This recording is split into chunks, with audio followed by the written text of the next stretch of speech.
Ooh, KFC. Heck yeah. How are you? KFC sounds great. How's everybody doing? Hello. Hello. Hi. Hello. How are you? Hope you're doing well. It's me, it's your boy. It's Geese. Hope you're doing well. Hope you're having a good Sunday. I'm doing okay. I've been taking it easy today. Been working on some OBS stuff, working on some Tiltify stuff, which let me know if you have any incentive ideas. I got some, but hopefully in the next 4 or 5 days, I got a couple week charity thing going on. I think that'll be nice. But let me know if you got anything. Hello, hi, how are you? We are going to just be chatting today. I got my record collection. You can kind of see it going off into the distance over here. I got a few dozen. About two bankers boxes full. They fit in two Calyx cubes. That's as much as I want it to be. It's as big as I want it to have. So we're getting close to a one in, one out situation. But we're just gonna go through it. We're just gonna talk and chill. This is gonna be half me showing off, like, ooh, look what I fancy, and half like, hey, what's going on? Have you heard of these bands? What's your favorite bands? Talk about music. Talk about collecting things. And hope it'll be good. How's everybody doing? Hello, Ivan. How are you? Welcome. Thank you so much for that tier 3 resub. I really appreciate it. Mayday, Baggy, welcome. I am putting your gifted Guinness glass to work. Thank you once again for that, Baggy. Much appreciated. Hello, Sage. How are you? Danny, as always, welcome. KFC sounds absolutely amazing. You're a bit fatigued, enjoying a game. What are you playing, Sage? What are you playing? And yeah, what's your favorite band, Danny? Surprise what it is. Is it a band about booze? I have no idea. No, I don't know anything about you, so unfortunately I could not guess. Hello, Gaz. How are you? Uh-oh, something is broken. Uh-oh. Oh, no, we're good. We're back. Oh, it's One Direction. Right, you talked about that before. That checks out. That does check out. What up, Georgia? Yeah, we're gonna do vinyl day. I'm like, figured, hey, I don't want to play anything today. I'd rather just be trapped into my way too warm room, and we're just chat for a little while. Get a beer, Baggy. Heck yeah. But how are you, Georgia? Hope you're doing good. All the World Ends with You, Neo. Is that the sequel or is that the remake? Because there was a remake and a sequel that came out at roughly the same time, if I remember right. Okay, now stay in, Baggy. Get someone else to do it for you. Neo's the sequel. Cool. I still have somewhere. I still have the DS version of The World Ends with You, and I have not played it. I've been meaning to, but I have not played it. Anyway, a bunch of Taco Bell. Hell yeah. My camera's not having a fun time. It's constantly like freezing. Hopefully it's fine. But you see, I got a little green thing here. I was trying to get some chroma key going so it could be like, it's just like floating over top. You're really fancy. But my lighting's not nearly good enough for a consistent color grade. So that is not possible. So we're just going to have to deal with this, with some picture-in-picture deals. I figure we're going to go through all my boring ones first that no one really cares about, that I don't care about, and go from there. And then we'll get to some of the older records. I have some soundtracks. I got some old classics. Let me adjust this a little more. Let's widen it out a little bit. Whoop. And then we'll also... Whoop. There we go. We'll call that fine. And then we'll just kind of do this. We'll do a little bit of this. Hide that edge.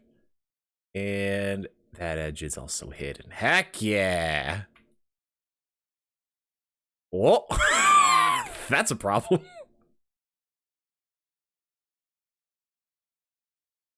I can't move you both at once. Okay, I need to add a group real quick. I thought I had this set up, but apparently not. We'll just call you group. Why not? What's wrong with that? I love that. You in there. You in there. There we go. Now I can... Damn it! There we go. We'll put you here. We'll put you here, I guess. Why not? And we'll just go through them. any of the same ones? We might.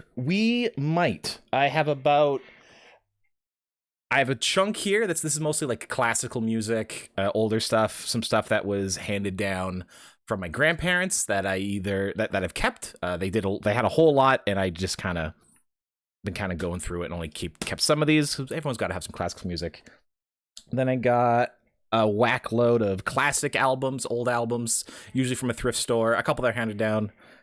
Some soundtracks to some movies that are old or like original releases, and then we'll get into more interesting stuff, the newer stuff. Grab some iced tea. Okay, well, too late, Bag. I'm already starting, but we're gonna get through the boring ones first. Oh, mashy taters, hell yeah! But yeah, like feel free to just hop in about anything about like the band or the music, or if you wanna see something, we can do a little Google, we can do a little searching if we want. Maybe we could play a sample through the YouTubes if anything strikes your fancy. So yeah, we'll just start going. Oh, it's a little, hold on, it's a little yellow. That is wrong. Do that, and then can we shift that so it's actually like white? That is like slightly better. It's not that much better.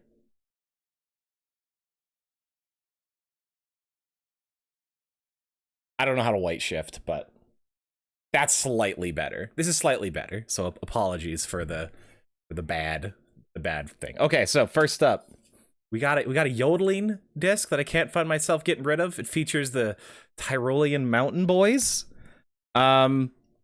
This is from BC. My grandparents lived in BC, and there's this whole thing on the back here about the town of Kimberley, and this is like an old like keepsake type of thing, or like a collectible of some sort.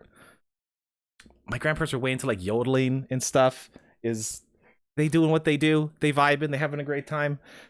We got a really old printing of Bach's Cantaten. I don't know. I'm not actually sure what this is. I think I've listened to this. Yeah. The BWV 142, everyone's favorite convertible car, I think. Yeah, and these are all just standard vinyls. There's nothing really fancy about any of these. Another one in German. They're very German. They're a very German family. I think there's a couple from this set. They had a whole bunch of these with like these yellow bordered records. I think it still plays okay. I don't know. What's the grooves looking like on these? Oh, these are heavy. Yeah, grooves are pretty good. They took care of these. They definitely took care of these. Run to the store. Get out of here, Ivan. Get out of here. I'll be here. We'll just be chatting. Yodeling originated as a means of calling for help in the mountains? I don't know. Potentially? I don't know. I always thought of it more as like oh, there's also a sip thing happening. There was do you know that thing from Lord of the Rings where like light the fires and like blew the horn so everyone could hear like what was going on from like miles away? I always thought it was that, but that's just in my own head. Like it's a way of communicating over long distances. No idea. We got the Passion, which I believe like Ave Fortuna is from, I think. This is so yellowed and so old. It's all in German though, so I have no idea. But got some classical music. We got this guy throwing hands as he do. Something Robert Schumann. I should know that name with the London Symphony Orchestra. It's more German. No idea. Zero idea. But I listened to it once, and it sounded like classical music. You got a classic Swan Lake. You gotta have a Swan Lake. What are you doing? Look at that. Look at it's a lady. Fortuna's part of Carmina Burana. Oh, what's the one from the Passion? What's the big? It's like, oh, is it Ode to Joy? No. Is it one of the cannons? I can't remember. There's something from that. What even is this? This is a mystery. Oh, look at this boy. Look at some chopping. Look at him. I got him. Oh, classic. Collectible, even. It's not collectible. It's really interesting to me how old records used to have the standard, all labels were exactly the same. The only thing different on it was just the printing about what was actually on it. It was really interesting. This is all this old classical music, Danny. We're just getting through these. This this isn't classical music. That's like the first mildly interesting one. Some piano sonata. Yeah, there's some classical music that I barely ever listen to, but I keep because it makes me feel smart. And I'm like, yeah, I got classical music on vinyl. Ho ho ho. That's it. Every once in a while I'll throw it in, but that's about it. Okay. Now we're getting to the old stuff. We're getting to the old stuff. Let's make like a separate pile. Okay. So my grandfather, my opa, a little bit about him. Ooh, that'd be interesting. I don't know. I'm not that into classical music. Sometimes it's all right, but it's okay. We're skipping by. So my grandfather was a sailor on his own boats. He built his own sailboat. He built his own steam powered, like with paddle wheels and everything. So he absolutely loves sailing, everything, and sea shanties and all that. So this is an old sea shanty record that I just can't get rid of. I remember listening to this as a kid. Yeah, 28 melodies and shanties for singing and dancing, just rocking the night away with our sea shanties. And they're all there's like half in English and then a bunch in German as well. Like, it's wild. Like boats too. Hell yeah. Oh yeah. And he makes like cuckoo clocks and stuff that are all like that are gravity powered. Like, he's awesome. He's such a cool guy. I got he made a little steam engine for me when I was a kid. He put a like tea light in it and then it boiled it. It was like, woo, and the thing spun. Dude, I love my grandfather. He's fantastic. Yeah, sea shanties. That's a thing. And I think that's the last of most of the stuff that I kept from my grandparents' collections. So now we just got a bunch of old records. I'm just gonna grab a handful. And we'll just kind of go through them. Let's see what we got. Got this from like Value Village. Roger Whittaker. He's like a he's old. He's an old guy. He's an old, I want to say folk singer, but that's also wrong. He's a guitar man, like kind of country, but not really. There's a couple songs on here that I think a lot of people have heard. Like Imagine's pretty. It's not like the Imagine there's no whatever. No, this is different. I think everyone heard Send in the Clowns at some point. He's just kind of nice. Easy listening, adult contemporary. I'm gonna have a sip. Thank you, Baggy. Thank you, Sage, actually. Oh, Roger Whittaker's pretty chill. Oh, got some Culture Club. Oh my goodness. I don't know if they have any other albums than this one. I'm not sure, but look at that. Look at Boy George. Look at Boy George in there. Style icon. Absolute icon. They do have others. This one just has Karma Chameleon. That's all I cared about. I saw that in a thrift store and I'm like, give me that immediately. I'm holding on to this. I will listen to it once, and I still haven't, but I have Karma Chameleon, and there we go. Baggy already knows what this is. Boney M, Night Flight to Venus, old album. This, I believe, is the best-selling album of all time, I think, or it's up there. It's at least in the top 10. It's just sold and sold and sold and sold and sold, and people still buy it. You can still get new copies of this. It's wild. Hey, Skunk, how's it going? We're talking about music. How are you? What's your favorite band? It's the best-selling album of theirs, but no, it's one of the best of all time. It has Rasputin. That's why. No, rah rah Rasputin, wrestling like a Russian queen. Dun, dun, dun, dun, dun, dun, dun, dun, dun. Oh, it's a gatefold. Look at them. Look at them all there, ready for swimming. They're all ready for swimming in there. Was there anything cool in the record itself? I don't think so. Nah, I have it in a protective thing, but nothing cool in there. It's so good. Yo, Rasputin's like an absolute banger. Rick Springfield, gotta have it. I've had, this was another hand me. This was my mom's. This was my mom's record from when she was, wait, when did this come out? This came out in, oh, it doesn't say. It's that old. Oh my goodness. This is one of my moms. She used to love Rick Springfield. It's got, the only reason I still have it, it's got Jesse's Girl. And you can't go wrong. You can't go wrong with Jesse's Girl. Where can I find a woman like that? Right here, baby. Nothing else on here matters. There's no other good track in this. It's the only good one, and this is gonna be the one that I get rid of, like, first from all the others. Anything in here? Oh, I got the record sleeve. I don't know. I have it. It's in there. When you get records from the thrift store, they usually don't have them, or they're just crazy torn up. Just crazy torn up. Needle and Carnaway. If you need a new needle, why don't you just go get a whole new cartridge, Swooshy? Or do you have a good cartridge already? Oh, come on, get in. Oh, God. Please, get in there. I don't keep records in these old paper sleeves, if I can help it. It's just a shitty paper, just record holder. Just because they tear, and it's like, ugh. Not that big a deal, especially for an album I don't care about. But, I mean, if I donate it somewhere and someone else wants it, I want it to be in good condition. Do I have, oh, ABBA. Do I have another ABBA? No, I don't think so. I got Greatest Hits Volume 2, baby. Got Greatest Hits Volume 2. You gotta have it. You gotta have the ABBA Greatest Hits. What's on here? What's in Volume 2? Gimme, gimme, gimme. Knowing me, knowing you. Take a chance on me. Money, money, money. Rock On an Eagle, I am not familiar with. Dancing Queen, Does Your Mother Know? Thank you for the... Oh, absolute bangers. This will just keep you going all night long. I heckin' love ABBA. Look at them. Look at these people. Look at these people out on, like, vacation. That guy's running from something. I don't know what he's running from.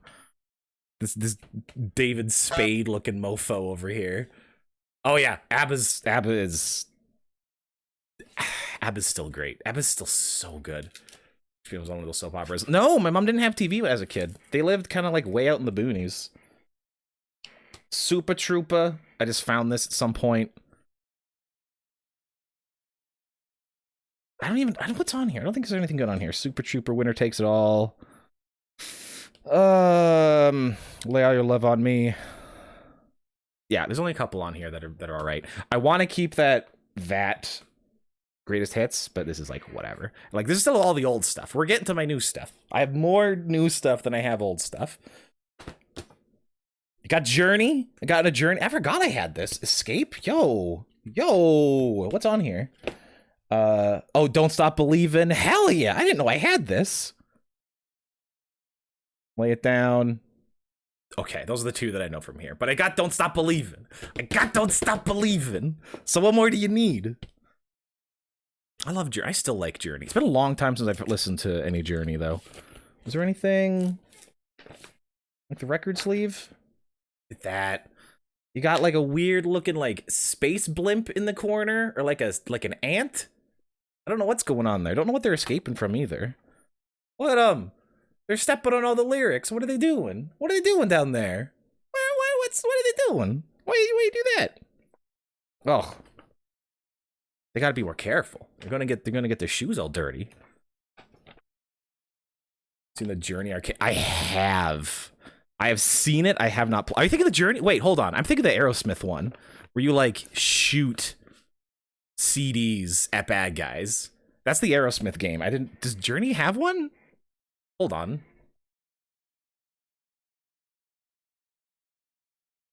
Let's find out together. 1983 video game. Yo, an arcade game by Midway. Okay. What?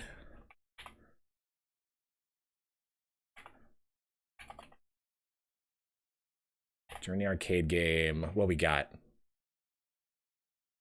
What we got here? Oh, ouchie.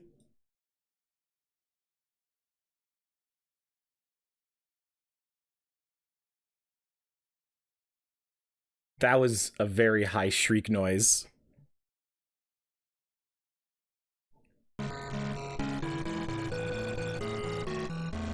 What? It's Steve Perry. Heck yeah. This does not look like a real game. Holy crap. Ow! Ow! Ow! How is this real? How is this a real game? Like, it's like all their heads just bopping around.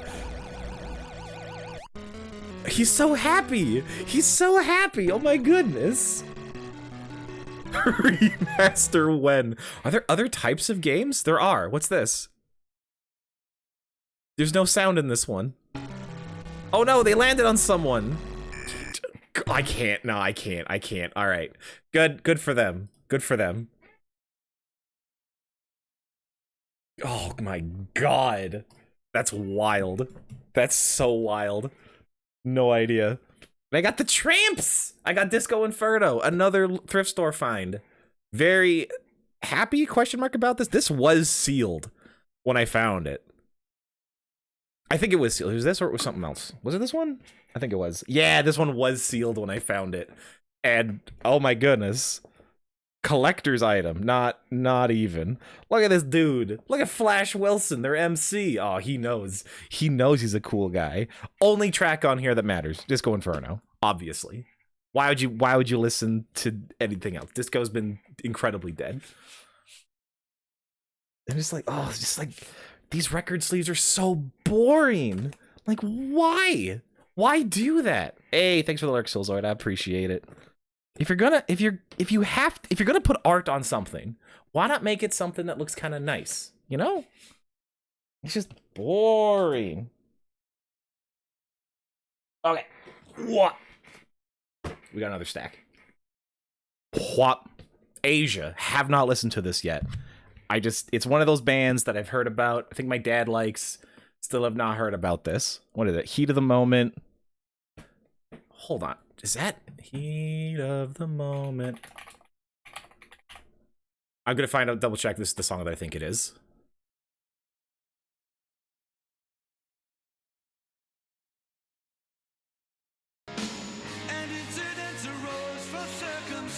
Yeah, okay. I just haven't listened to this album yet. Okay. Heat of the Moment's fantastic. What a track. I thought it was like a prog rock band or something. Like, look at this. Look at this album cover. And I'm thinking like, not Pink Floyd, you know, but that kind of, like, that prog rocky kind of fantasy. You know what I mean? And like, hold on, this is not maximum opacity. There we go. That's gonna be like mildly better, but not by much. Ugh, Heat of the Moment is so good. Anything fancy in here? Got some guys. You got some guys on the record sleeve. That's all right. But I haven't listened to Asia. 1982. Holy crap. I do love this kind of art, though. You still see it sometimes, like kind of like hand-painted fantasy art like this, but in bands like Ghost or like Mastodon or something, it's always like, oh, it's too much. They're not Asian. No, they're not Asian. I think they're Canadian. Hold on. London. Never mind. They are British, unfortunately. The big one, Thriller, gotta have it. Fantastic. Still a fantastic album. Also one of the most iconic gatefolds of all time. Look at him. Look at that tiger just chilling, just vibing. Just vibing there. Like, what the heck? So powerful. Still one of the best albums of all time, I have to say. Oh yeah, and I got is this the liner notes or is this just... Oh yeah, there's one of those where the lyrics are printed on the record sleeve. But like, what is happening? The Girl Is Mine, apparently. They did like a cartoon for a couple of songs. The Girl Is Mine and Thriller. Like, look at that. If you have not heard Thriller by Michael Jackson, have you even like do you know? Do you have any idea? I don't think so. I don't think you do. Pink Floyd, gotta have it. I really like Pink Floyd. I like Pink Floyd a lot. This is the only Pink Floyd album I've seen in the wild. I've seen a couple other copies of Dark Side of the Moon, but this is the only Pink Floyd album I've seen out there. It's so good. It's like, oh, it's so good. I don't really like early Pink Floyd, where they're more, I don't know, they're more like fantasy based. I don't know. Sounds like it is unlikely someone's never heard that. To be fair, but see, this is when the labels start being cool. They have a little triangle on it, like you know, like the thing. So occasionally they would put in the work. Oh snap! Oh snap! There's a poster! Oh! I don't care. I just think that's cool. I didn't know that was in there. I never reached in far enough. It's Dark Side of the Moon. Dark Side of the Moon, baby. Gonna hang? No, I'm not gonna hang it. It looks like we're okay. Everything else is just kind of mixed in. I love this thing. This is a fantastic like heist movie. It's really light. It's got some fantastic like plinky plonky piano music. I've listened to this record probably the most of like everything. Hey Gerby, how's it going? We're just going through my collection. We're just talking. I think there's a couple Pink Floyd's albums in your dad's collection. I wouldn't be surprised. I think there's a Pink Floyd album in every dad's collection.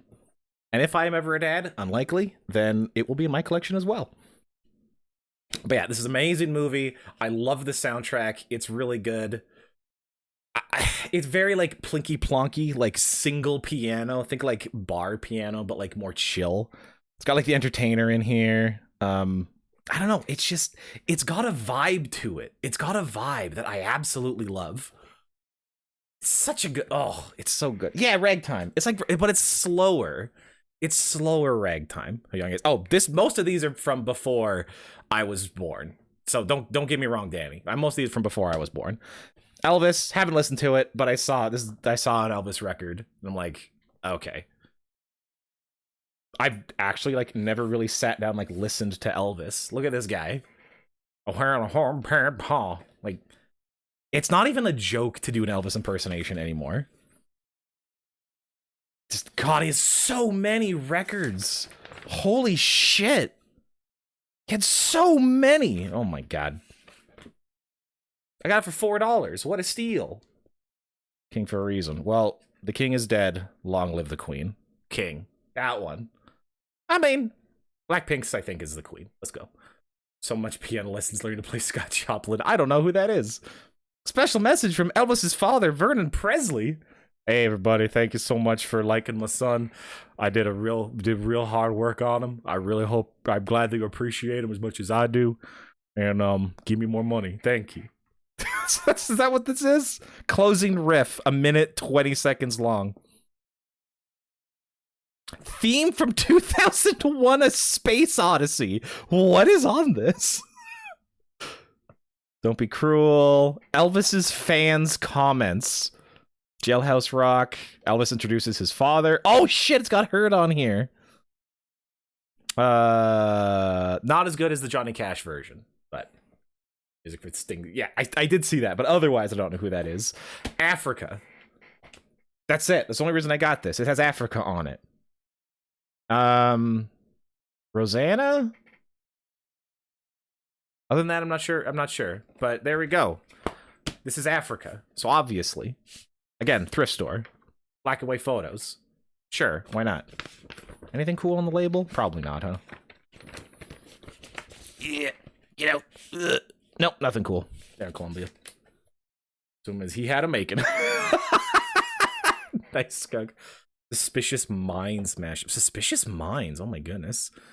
Give me more money. Thank you, Sage. Thank you for your money. I appreciate it. Elvis is still the second highest selling musician of all time. Oh my goodness. Rock classic. I believe it. This I just found. I don't know what this is. It's traditional music of the Andes. And it was cool. It's got like panpipes and like little guitars and stuff. And it's just interesting. I saw it again at a thrift store, and I'm like, yo, I don't know what traditional music of the Andes sounds like.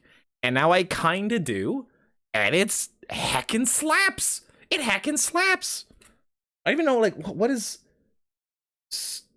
Pachasiku? Yeah, Suke Pachasiku. I don't even know. I have no idea if this is like a popular group or whatever, but I found it. I really like the cover art. It's another painted one. It's got some like, it's got like a little bit like pointillism on the face. You can't really tell. This is a really bad camera. But it's got like little tiny points of light on them.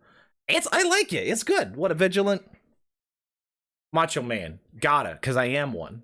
I'm big macho. I think this is a single. Sodom and Gomorrah, hell yeah.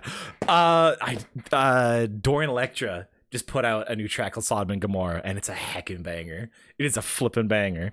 But it's Macho Man. Like, what more do you need? It's the Village People. It's Macho Man. Obviously. Come on. They were at K-Days? Oh my goodness.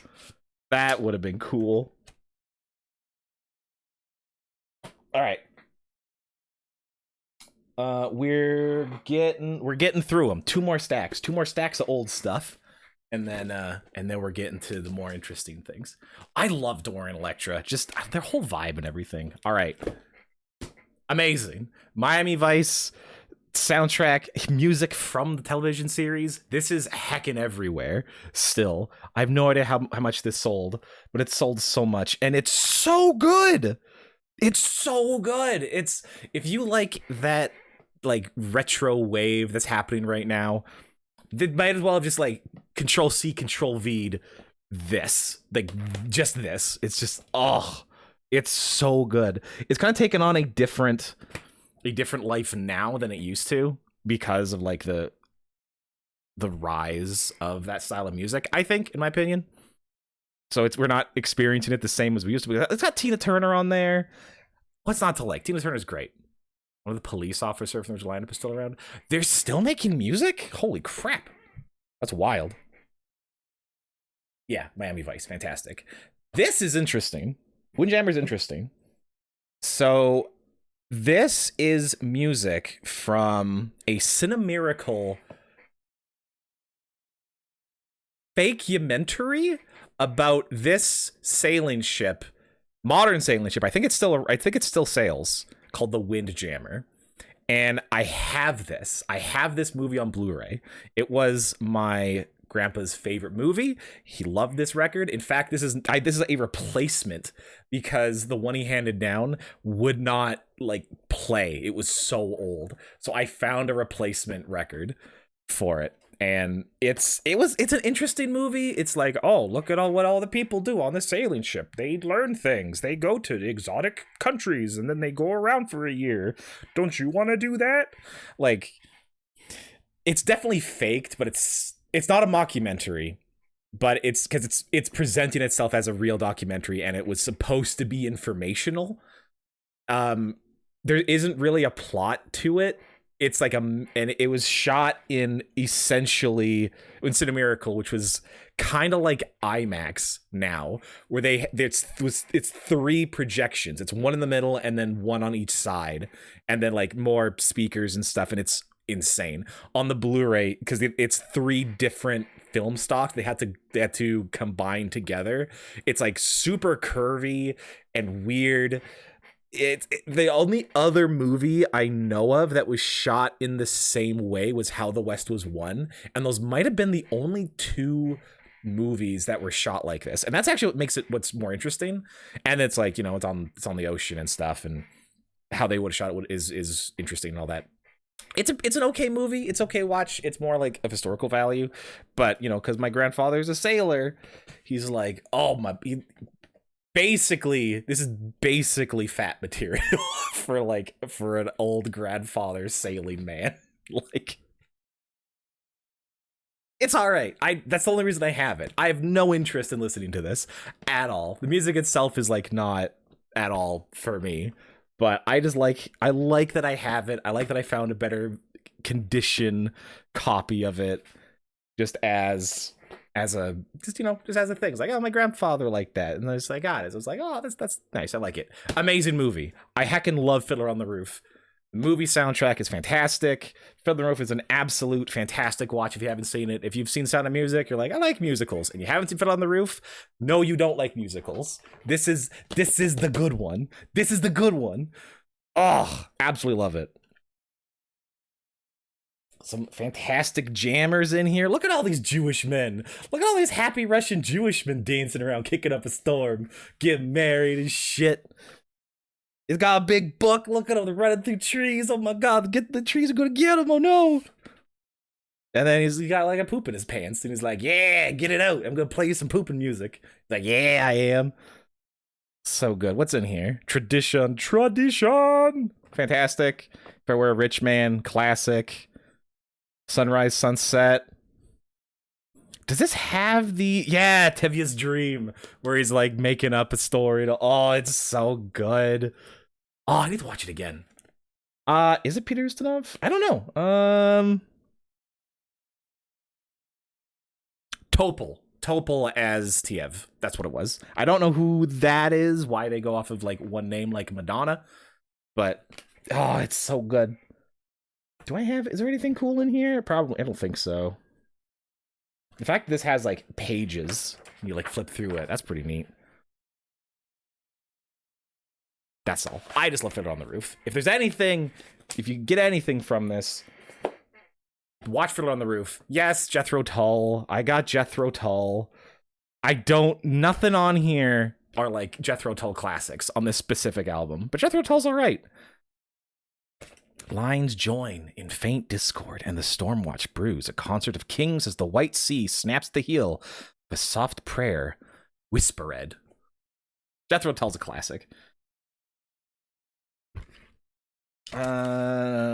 He's just a cool guy. Tons of good albums. Aqualung is like their Jethro Tull's like what he's going to be remembered for the rest of their life. If they're still alive, I don't even know. But I was like, oh, Jethro Tull. Yeah, gotta get it. It's good. Because a Brick single? Yo, that's dope. Violinist on the Vestibule. Holy shit, Thomas. You're absolutely right. That was the working title, is my understanding. Klaatu. I don't remember why I have Klaatu. There was a story about this. Sir Bodsworth, the first song on this is called Sir Bodsworth Rugglesby III. And it's split into Act 1, Act 2, and Act 3. They're one of those bands. This is like a prog rock bullshit fest. Why do I have Klaatu? I remember like researching them for some reason, and then I was specifically looking for this album. And now that I had it, I completely forgot. It's named after the robot from the movie The Day the Earth Stood Still. They're known as the Canadian Beatles. There was a thing, like a guy. There was a person in it. There was a person in it that I. Oh. So this is their first album. Its technical name is 347 EST. Don't know why that's there. But because this album people thought at the time was a pseudonym for the Beatles. And it was that was a whole like story about that, and I was really interested in that, so I was looking for this album, and that's why. And it wasn't. It was a Canadian group, I believe. Let me see. Yeah, in Toronto. And yeah, it's all right. It's fine. It's prog rock. It is what it is. I was just happy that I found it, and then is this a gatefold? Oh, it is a gatefold, I think. No, it's not. That's the back of the album. I just had the record sleeve just out of it. So you have a wedgie, do you? How you doing? Okay, so you know this. Hey, the fake Beatles album. Yeah, it wasn't intentionally faked, but yeah, you know this one. Okay, cool. How are you? Hope you're doing good. Welcome in. We're chatting and having a good time. You doing good? How you doing? Get back in there. How's it going, Reindeer? I think Listen to Record is going to hear Tapes. Now, Tapes is never going to make a comeback. Tapes is like instant tape rot. There's no reason to have it. It doesn't sound good. Records at least sound good if you put the money into it. I did not put the money into it. I think these are fun. Supertramp Breakfast in America. Amazing. Such a good album. I still love this album. The Logical song, amazing. Breakfast in America. Goodbye Stranger, still super good. Don't remember the second side of this, but oh my goodness. Absolute jammer. And look, it looks like an old menu almost. It's got like that weird like yellowish orange. Again, I'm sorry that my camera is so bad, but oh, Bad Out of Hell's so good. Take the Long Way Home, Casual Conversation, Child Division, Lord Isn't Mine, Just Another Nervous Wreck, Oh Darling. It's just good. Oh, and also the thing that I do with records that I like is I buy these like archival sleeves. They're made out of like poly something. Original master sleeves is what they call it. And I just put them inside of the cardboard sleeves themselves. But hey, thank you for the follow. Appreciate it. This is not something I normally do. Normally I play video games and have like a furry avatar and just kind of like vibe around. But I appreciate it. Thank you. Bad Out of Hell. Hell yeah. Amazing. The only Meatloaf album I have. I need more Meatloaf. Because he has such a fun time. Look at this guy. Look at him. Just look at how much fun he's having. I wish I had this man's energy. Just to look like this for one day in my life. I want to feel like this guy looks. Oh, God. So good. Bad Out of Hell. You took the words right out of my mouth. Heaven Can Wait. Oh, 2 out of 3 ain't bad. Hell yeah.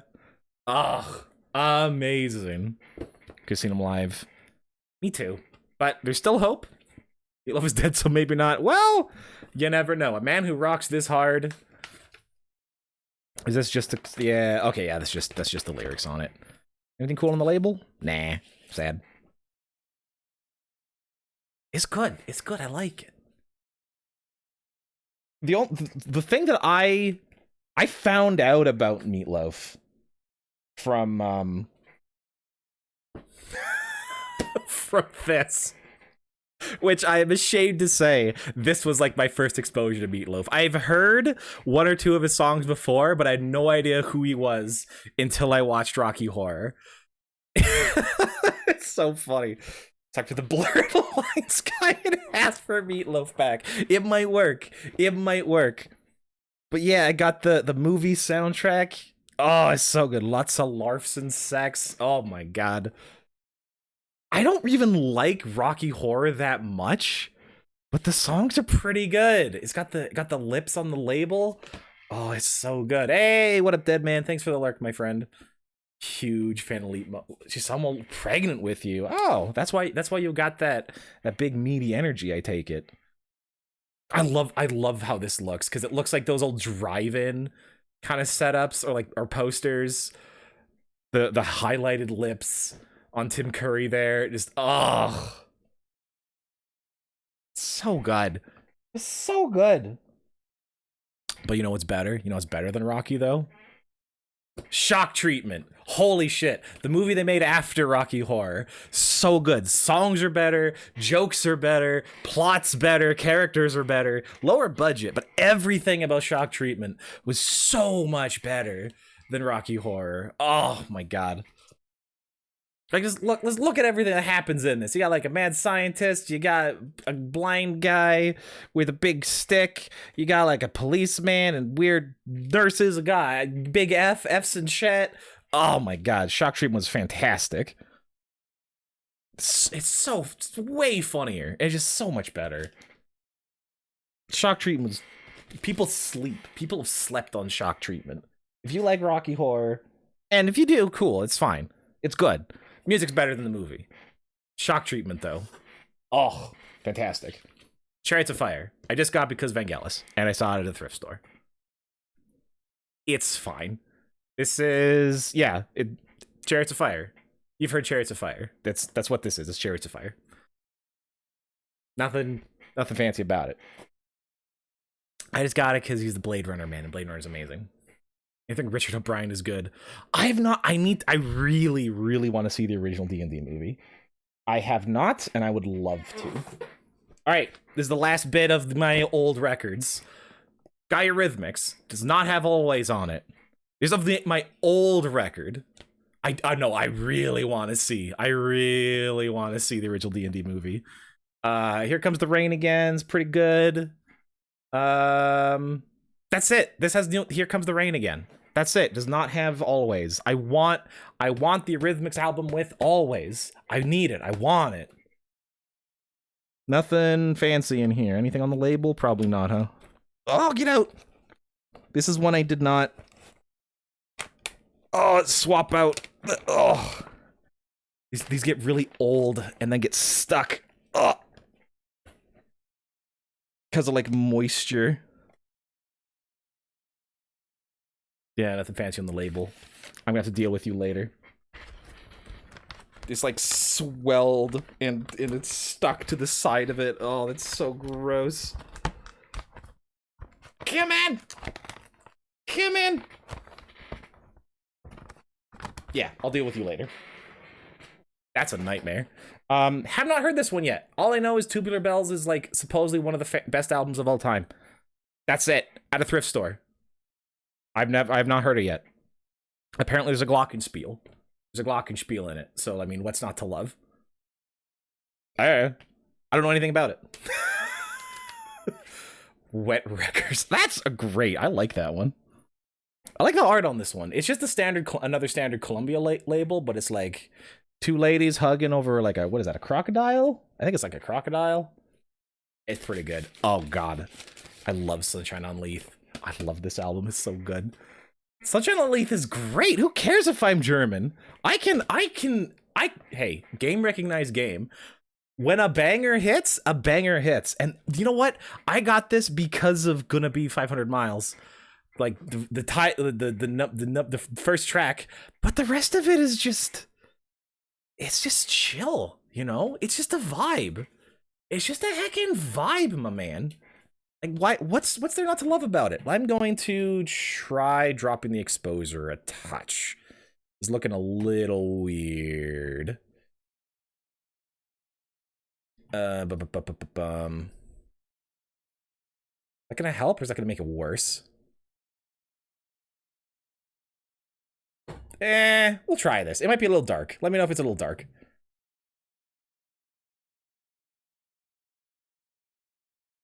But we'll see. This might be like a little better. Sunshine on Leith is fantastic. Absolutely love it. It's 95% protest songs. Is it? So like, I don't have any context for it. All I know is I like how they sound a lot, and they got kick-ass glasses. I love their glasses so much. 500 Miles of Ranma 1/2. I don't know anything about Ranma 1/2, so don't bother. This also looks incredibly washed out. But it's supposed to. It's supposed to look like this. Just way desaturated and super blue. Muppet movie. Amazing. Fantastic. Absolutely like jammers. Wall-to-wall bangers. And just a fantastic movie. I flippin' love the Muppet movies. What's up, F? How goes? I love all the Muppet movies. The first one's pretty good. I know what Ranma 1/2 is, but past that, I don't know anything about it. It's so good. Muppets rule. Heck yeah. I'm not like Muppets are the best thing ever type of person. But I mean, how can you turn it down? Unfortunately, let me see. How bad is this? I remember this being fairly scratched. Yeah, this is pretty rough. You can't see it. Well, maybe you can a little bit. Yeah, there's like some major scratches on there. You can kind of see there. Yeah, it's pretty roughed up. So I want to find, if I find another copy, and if it's not too bad, I'm gonna grab it. But I just love the art too. Like the kind of like it's the painted art. It's so good. Look at Gonzo floating away up there in the corner. Fantastic. Favorite or second favorite show of all time? It's up there. It's in your top 2. That's how good it is. Ralph is great. Ralph is so good. They made him not talk for a long time after Jim Henson died, which is really interesting. It's one of those things you don't really notice until you do notice it. Until Disney bought them out and then they got Ralph talking again, I think. It was a whole thing. But yeah, Ralph is fantastic. Non-binary icon. He's an it! Yeah. Apocalypse Now soundtrack.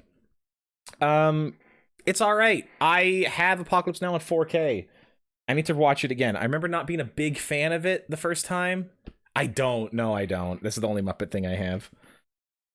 The theme is really well known. Ride of the Valkyries, Susie Q.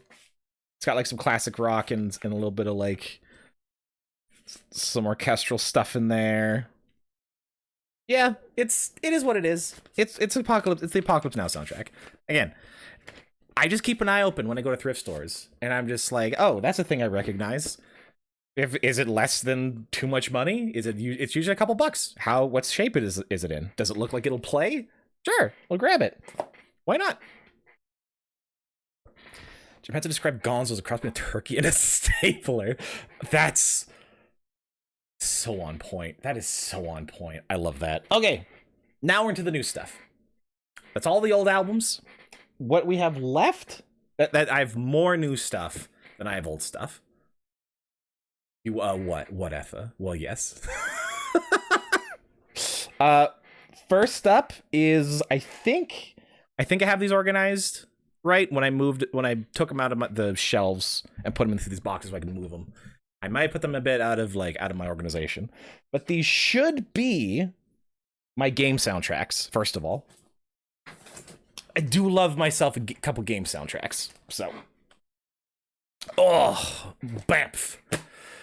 Huh. So, whole bunch. Psychonauts, I believe this is iHeart 8-bit, I think. Yeah, this was our I Am 8-bit.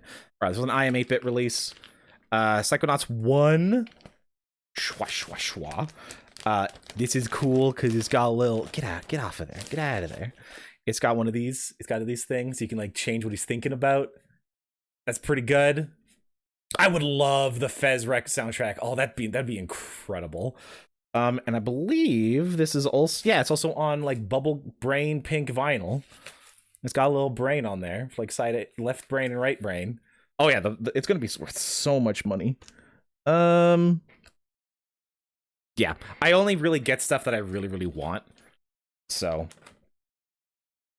yeah, like this was when I got this when I was in my, oh snap, I work at a game store and they can order stuff from I Am 8-bit and I get a slight discount. So I'm just gonna do that. So I did do that. I wouldn't buy it now. The soundtrack's fine. It's okay. It's the packaging is what makes it like actually like really, really interesting. I got the Hotline Miami 2 EP from Das Mortal. The actual Hotline Miami records are way too much money, but Das Mortal, pretty good. Pretty heckin' good. Buy what I want, what I really, really want. I'll show you what I want. These are what I want. Yeah, it's good. It's pretty good. I believe... Yeah, I don't think all of these are in Hotline Miami 2. I think only like 2 or 3 of these are in Hotline Miami. But then for the EP, just put out a couple others that are in kind of the same style. Das Mortal's great. I really like Das Mortal. Oh, yeah. It's a beautiful, like, translucent pink. Again, a lot of pink vinyls. A lot of pink vinyls out there. You gotta have it. You gotta get that pink vinyl when you see it. But yeah, fantastic. Future new retro wave style. Super great. Got the Everything soundtrack. I haven't played Everything yet, but I love the creator of Everything. I've yet to play it. I think I have it on the Epic Store. I'm not too sure when I'm gonna do it. It's a cool game where you just kind of wander around and like zoom in or zoom out, and you kind of become everything in the world, and you become the universe and stuff. It's cool. This is mostly yeah, it's the soundtrack to Everything, the game. It's mostly orchestral style stuff. The actual game also has a lot of sound clips from I can't ever remember his name, but I listened to his talks sometimes. He was a British guy that was way into Hinduism, and it's all about like accepting death. That's like his big thing. From like the 80s, I think. 70s, 80s. I can't remember his name, but he has a very like soothing voice, and it has a bunch of clips of him. Alan Watts. Thank you, Georgia. Perfect. It's got Alan Watts. Nothing fancy in there. This I'm taking this. This is a download code for something else that I never redeemed. So taking that. Boosh. It's Castlevania 3, I think. Castlevania 4. The Mondo released the Castlevania 4 soundtrack. Super cool. Oh yeah, I want to get his book. Super cool. Look at that map. You like start down here and then you like work. Oh, go up there. Really, really cool thing. It has the. No, this is not. Yeah, Super Castlevania 4. It's not the one I thought it was. But yeah, it's got the whole thing in there. Look at that art. It's so good. I don't think the vinyls aren't anything special. Just black vinyl. But man, the Castlevania soundtracks slept on. Not enough people just listen to the Castlevania soundtracks. I love listening to them. They're so good. Amazing. Jim Guthrie is one of my he's one of my favorite artists of all time. All of his stuff is super chill, but he also has done a fair amount of game soundtracks as well. Like his actual music is more kind of like folk pop-ish. It's like half of it's just folk music, half of it's like kind of pop music. I found him through the Sword and Sorcery EP game, and then I found his Bandcamp and listened to all of his other albums, and holy shit, this is one of the greatest soundtracks of all time, I think. It's so good. This game's really interesting as well. It's so good. What a cool game. Frustrating control looked really good. Some of the puzzles are pretty frustrating. A lot have to do with time, and you're meant to get to a point, then you stop playing, and then you play again when the correct time happened. And it was like all throughout the day. It's so good. They did a re-release of this album. Is there anything fancy inside? Oh, just just this, nothing else. But it's gorgeous. And I don't know. Let me see. What was this written on? Jim Guthrie at Jam Pants. Ballad of the Space. I love that the subtitle is Ballad of the Space Babies. It's so good. Cloud, Super Brothers.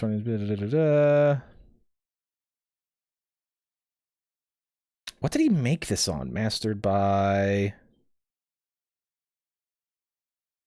Because he's done a lot of projects with the PlayStation 1 MTV music generator, or music creator rather. I don't know if this was one of them, but I think so. I think it is. I can't remember, but it has that like not quite chiptune, not quite MIDI, somewhere in the middle. Some of it's like surprisingly like in depth with like its emotion. Some of it's like pretty scary. I like it. Amazing. One of my favorite albums. Just albums. It's not even like records. Favorite albums. So good. Dust Force soundtrack. It's a platformer. This is a platformer game. You're meant to like play through it super quickly. And this is by Lifeformed, who's cool. This is just vibey, kind of not chiptunes, but it's just super vibey. Think like the Porter Robinson instrumentals. No, that's wrong. Think of Sayonara Wild Hearts. Think of the instrumentals inside of Sayonara Wild Hearts, and that's closer. That's closer to like how this vibes. Like this is just a good heckin' time. I think it was really cheap on the I Am 8-Bit store for a long time because no one knew Dust Force. And it slept on. It's a fun game. It's a fantastic soundtrack. And it has like a brown dust smoke vine that looks so cool. It looks so cool. Another like really cool vibey one. Another game that slept on. It's another game, artist, album that is slept on so bad. We'll do in this order. Is Brigador. Holy shit. Brigador. A fantastic indie game. Oh, these are every single new album that I have is like, it's just the best. It's my favorite. It's so good. Brigador is a fantastic. I streamed it a long time ago. It's a fantastic mech game, kind of isometric, cyberpunk world. It has a lot of world building to it. There's an audiobook and stuff. It's really, really interesting. And the soundtrack was by Makeup and Vanity Set, who I have really liked for a long time. Same kind of like new retro wave kind of party music, but then for Brigador, they pulled it into like some dark synth, some like perturbator, cyberpunk almost. So good. So heckin' good. It's split into 2 volumes. Is there anything cool inside of here? No, there's nothing in here. Yeah, split into 2 volumes. This is volume 1, so this is all like the heavy hitters. All the like the really cool tracks, like the main levels and everything. Title screen, credit song, all that sort of stuff is in volume 1. And that was a single disc. And then volume 2 was like all the other music, all the like interstitial, all the like more kind of down low kind of gameplay music. And this was a dual LP. Yeah, it's got like beautiful dark landscape. You got a dude that's like just watching the sunrise over this just ruined landscape. It's so cool.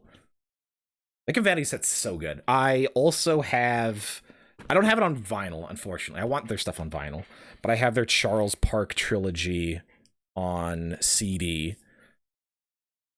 which is again like dark synthwave, but it's so good.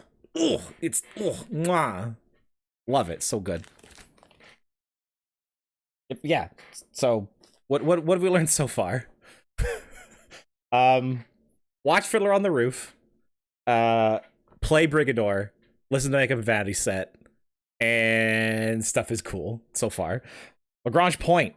This was a blind buy from me. I try to keep the ones that aren't gatefolds, I try to keep I just cut the plastic on the side just to kind of like protect it a little bit. It doesn't last super long. This was from Ship to Shore, which is a smaller company, but they're kind of like I'm 8-bit, but only with vinyls. They've put out stuff like the Snatcher soundtrack, a lot of Genesis stuff. Lagrange Point is really interesting. And I like how they split it into the track names and then where it is in the game. I don't think this was released in North America. This is all cool, like splatter blue purple thing is pretty cool. That's Clonova. Oh, nice. There's like a whole history of it because they knew people wouldn't know it, but this game was on the Famicom, and the cartridge itself had extra hardware inside of it in order to do this soundtrack. No other game on the Famicom had this capability for sound.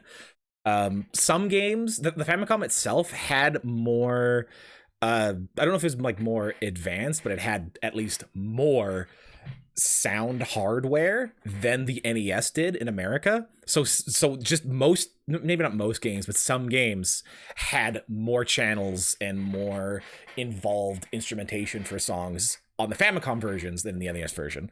But this had whole new hardware to make different compositions. Yeah, the VRC7 specifically for this game. Apparently the game itself is like kind of meh, but it's really cool. It says it sounds like a Genesis game, and it kind of does. It's really cool. It's really cool. But yeah, Lagrange Point is really cool. The soundtrack's really interesting. And also for that, the best game soundtrack of all time, in my opinion, right here. I spent way too much money on this. I should not have bought it when I did, but it's from Data Disc. It's so good. I have a complete in-box copy of Streets of Rage 2 for Genesis as well. Somewhere. It's in a box down there. It's buried under stuff. I'm not getting it out now. But I love Streets of Rage 2. It's so good. Oh, the music just, it goes so heckin' hard, dude. The stuff they use to do with cartridge hardware is crazy. Yeah, Bok Tai. What is Bok Tai? Oh yeah. It had the solar the Kojima game for the Game Boy Advance that had the solar sensor. Yeah. I have been. Oh, this is cool. It's just cool. I'm not gonna get into it, but it's neat. Yeah, the Streets of Rage 2 soundtrack, Sonic Mania. Haha, we'll get to you. I love the Streets of Rage 2 soundtrack so much. Oh my god, it's so good. Look at that. Oh, it's so good. So good. And they put out like a ton of soundtracks. I really want the Galaxy Force 2 and Thunderblade soundtrack. That'd be cool, as well as the Panzer Dragoon one. And Outrun. I would love the Outrun data disc release. Oh, that'd be so cool. Holy shit. Was this the colored vinyl, or did I go with the black? Oh yeah, I went with the black. I went with the translucent, the just clear, the clear vinyl. You can't quite see, but yeah, it's just transparent vinyl. Just, oh, it's so good. So good. Just got like art prints in there. Don't get vinyls of old cartridge-based music.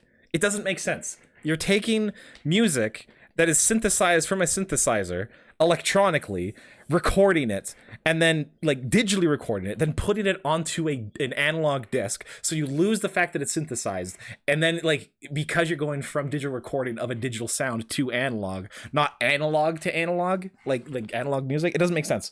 Don't buy chiptunes on disc. It doesn't make any sense. I'm going to, because I think it's fun, but don't do it. It doesn't make sense. Sonic Mania. Game is okay. Game's fine. Amazing soundtrack. This is another IM 8-bit, I think. No, it's another data disc. Yeah, a friend of mine got this, and then he just didn't listen to it. So I bought it from him. And it's really heckin' good. It's walking down the street like a cool guy music. It's super, super good. Yeah, Sonic Mania is cool. It's just a good ass soundtrack. Love the art style. The Sonic Mania art style I still think is the best that the series has ever been as well. Sonic music's fantastic. But like, oh, that the cutscene when you first start Sonic Mania, we're like running around, is just, it's next level. It's next level. Oh, right, the digital code for that. Oh, look at that. Look at all the friends. All the friends in there. Look at all the bad guys in there. Was this, oh yeah. Blue, deep blue. Is that transparent? Translucent? No, it's not. It's not. It's just blue. Blue and orange. Act 1, then Act 2 on the other side. That's just cool. That's just right. Yeah, I saw that. I saw that Sonic announcement, Effa. Is it 4-player? I saw there's 4 characters. I didn't know it was 4 players. That's interesting. Yeah, blue. This just looks so good. A lot of, like, vinyl itself, right? I don't know about you, but for me anyway, it kind of fulfills the collector aspect in me a touch. You have to be careful with it, which is kind of rough, and I wish I could display it. Like, it's kind of meant for displaying these days, right? Like, I could just download all these albums online. I could just do it, and I have. All of this, except for a couple, like, of the more collectible stuff, like the game soundtracks, I didn't have those originally. But pretty much everything else, I would have had the album digitally already and then decided to buy the vinyl. Because it's just, I like having physical things that can't really, like, and vinyl's interesting because it can't really deteriorate. It can, but it's harder, and it's analog. Like, you can still pull stuff off of it in the future. You don't need to, but it's really cool. They all taste the same to you, Baggy Grizz. Oh, it's there's new Sonic games 4-player co-op. Interesting. I don't know anything about it. I just saw the opening trailer for it. Did not know it was co-op or anything. That's cool. Got a couple. These are smaller vinyls, a couple game soundtracks, but these are just the small ones I got kind of kicking around. This I got was from a charity bundle. I donated a certain amount and they shipped out these. It's just a chiptune single from Datador. Datador's cool. They release really, really cool stuff. Tiny itty bitty single by Jeff Simmons, or Simons rather. Really cool. Yeah, this is a little baby. It's a little baby disc. Little baby disc. Did not buy it. It's cool. Drift on one side, Red on the other. It's all right. Kid A is fantastic. The best Radiohead album by far, by far, by far. Kid A having a Kid B. Oh, look at you, look at you, look at you with your jokes, with your heckin' jokes. This is the only Radiohead album that I'll actually like listen to. I like it a lot. I really like how he uses his voice as like an instrument in it. The stuff they did with like the cut up technique in order to like be able to make the lyrics to certain songs. It's super good. Everything in the Right Place is amazing. The national anthem is an absolute jammer. And I also learned from a Jacob Geller video that just came out like earlier this week or last week rather.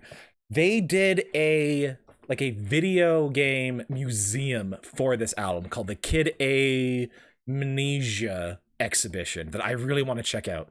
Everything in the Right Place. Favorite Radiohead song. Easy. Everything is Right Place. It's by far. It's just, ugh. I like melancholy sounds. I like vibes. And I can't think of anything that is more melancholy, but also more vibe than Everything in its Right Place. So good. Just, oh, Kid A's fantastic. All right. 2 more game soundtracks. This is Castlevania 2? Yeah, this is Simon's Quest soundtrack. I think probably the best soundtrack of the entire Castlevania series. It is a 2-discer. Oh no, it's a single discer. Hold on.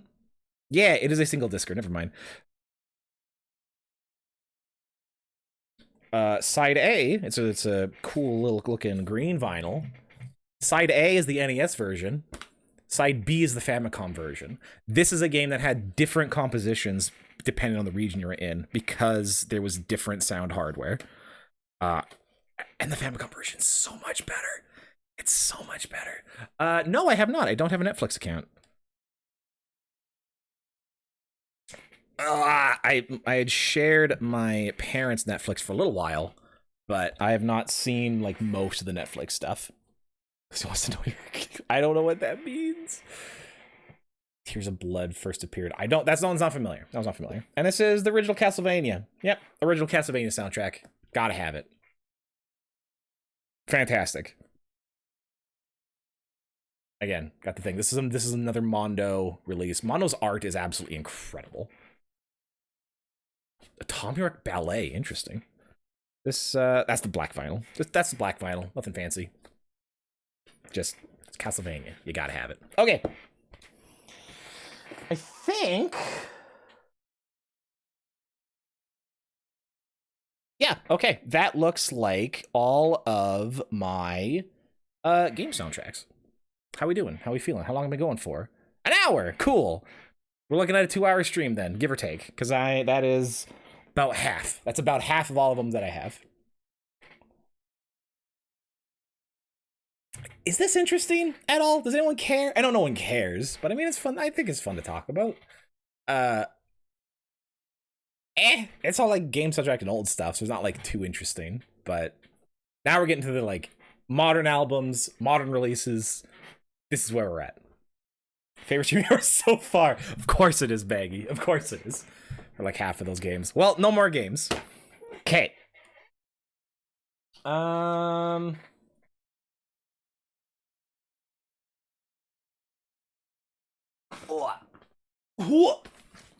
Big stack. Big stack. All right, now we're into modern albums. These are ones that got kind of out of order, so we might get. I usually keep all the artist stuff together of the same artist that I have. 1860. Jesus, dude. Holy crap. That's so many. It'd be cool to pick out the ones that are like really collectible or like really mean something to you. Like grab like 50 or 100 or something and just do that rather than go through everything. That'd be really interesting. So this is no, the other way. This way. Bam. Clipping is one of my favorite artists of all time. Hardcore glitch hop noise, industrial, like fantastic flow rap. Like he is incredible. Probably know him as the one black guy from Hamilton. Clipping is incredible. This and this are kind of his like horrorcore clipping. CLIPPING period clipping. And the period is included. Absolutely love it. And like all the albums start with like an intro that just goes so hard just over noise, and it's clipping bitch, and then it just then your speakers explode. Incredible. So he did a couple years ago, he did There Existed an Addiction to Blood horrorcore album. Fantastic. Most tracks based on different horror movies or people in horror. A lot of references to other like horror movies or actresses or stuff that happens, but also mixed in like Black experience and talking about like one of them is treating like a police raid on a house with a bunch of people in it as like a stalker coming after them, like the death hanging over them. Like it's so good. Horror. Like it's incredible. Like he's so good. And then Visions of Bodies Being Burned, he put out the year after. So it's like a 2-part horrorcore project, and it's so heckin' good. Like, this is not my most listened to, but it's a big trifold double discer. I don't think there's anything fancy on these. No, nothing fancy on the actual things. But just I love clipping so much. Just for everything. Just for everything. It's so good. Yeah, it's a 2-parter. The thing on each of these as well was the last track on both of these is an experimental music piece. This one is on Visions of Bodies. On There's an Addiction to Blood. It's piano burning, which on the digital and CD version of this, I think it's like 18 minutes long, where you just burn a piano, and it's one of those like it's just like an experimental conceptual music piece. You just burn a piano. So that's on this. That's the last track on this one. And on Visions of Bodies Being Burned, I gotta figure out a better way of stacking these. This one, I don't remember what this one was. Visions of Bodies Being Burned has a couple absolute bangers. It's Yoko Ono, Secret Piece by Yoko Ono. I don't know what this one is. I haven't looked into this one, but it's a different like conceptual piece, which is really interesting. This is 96 Nev Campbell, which is an absolute jammer. She Bad, so good. Pain Every Day. Check the Lock is such a goes. Say the Name, absolute jammer. And Lacey, every album, every track on both of these projects is just absolutely incredible. If I would just be like, hey, let's The Residents. The only one I've heard of is The Residents. I don't know anything about experimental music. I just know that they're just pieces of that. That is red vinyl. These are orange vinyl. Don't know what it means. Don't know why there's a difference, but they are different, or the covers rather. Don't know why the different colors, if it means anything. It probably does. I like it has like in the trifold, it has the remnants of the piano they burned for the first album. It's so good. Hearing a DNA molecule being played once. I don't know what that means, but it's very funny. More clipping. This is the Wriggle EP.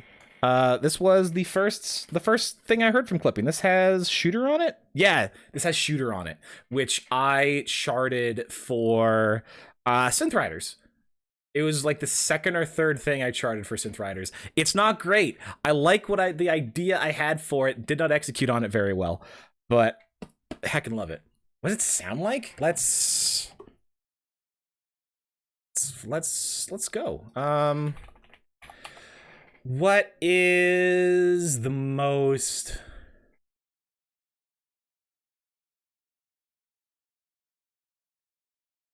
Wriggle's probably his like, yeah. It's like noise. It's glitch hop and noise.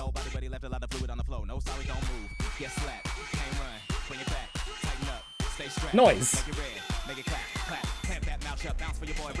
So that track is on the Wrigley P. It's so, I heckin' love clipping so much. What is Enlacing in Pain Every Day is good. Oh,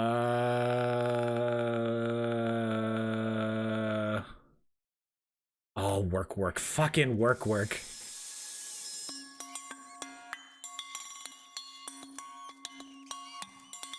I can love clipping. I don't have a problem with showing off some clipping tracks real quick. Not gonna do the whole thing, just because like DMC and everything, but holy shit.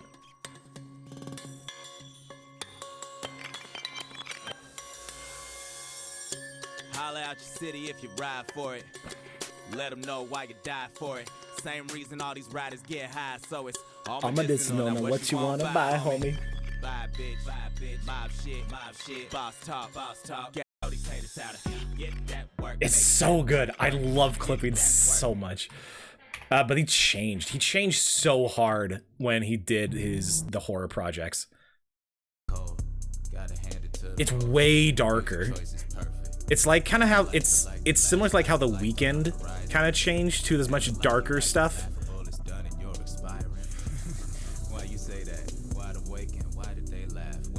Oh, clipping's so good. I'm glad that you got that one stream, Effa. You got that that like clipping reference. It's so, oh, I love clipping so much. It's you don't just get it from like clips, but these tracks are like all encompassing in like, oh, just the sound design is fantastic. Love clipping. Hot Fuck No Love.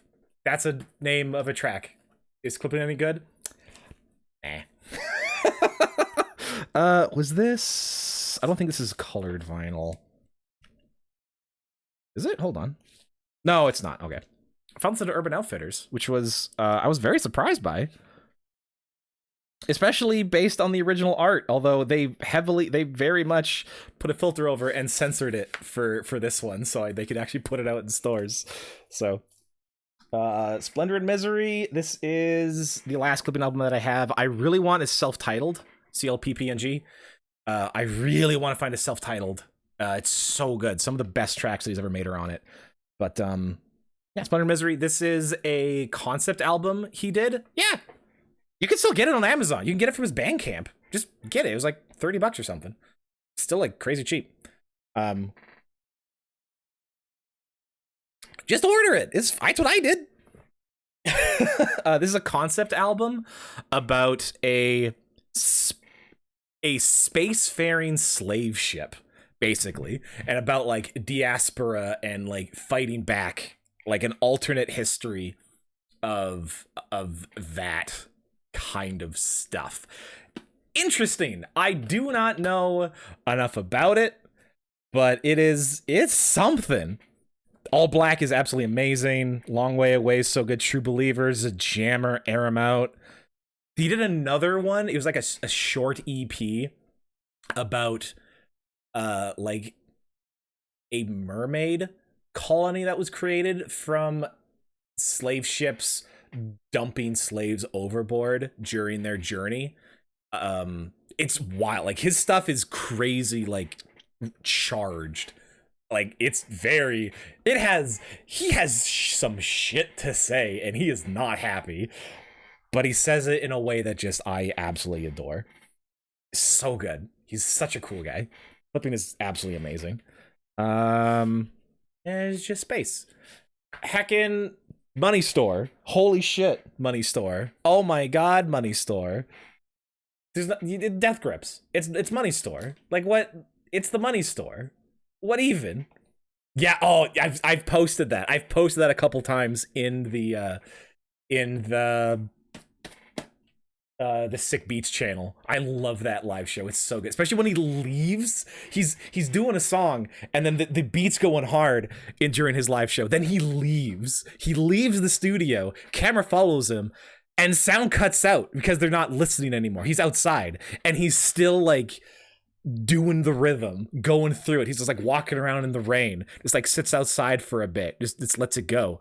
It's keeping his beat going. is still hitting those rhymes, walks back in. It just, he's right on. He's right on it. And when it comes back up, when he comes back in the studio, so good. Oh my god. He heckin' raps over an alarm clock. Clipping is amazing. Money Store is fantastic. There's literally nothing to say about Death Grips, except if you haven't listened to Death Grips, you probably won't like them. Also, they're way overhyped. And way too, people that are into Death Grips are way too into Death Grips. They are way too into Death Grips. Money Store is amazing. It's got Get God. I think it has Hacker. Doesn't it have Hacker? It has Hacker. Hacker's so good. Hustle Bones coming out my mouth. Like, Money Store is amazing. The other Death Grips albums are good. No idea what he's ever said in any of his albums. No, he's super inscrutable, but it just goes so heckin' hard.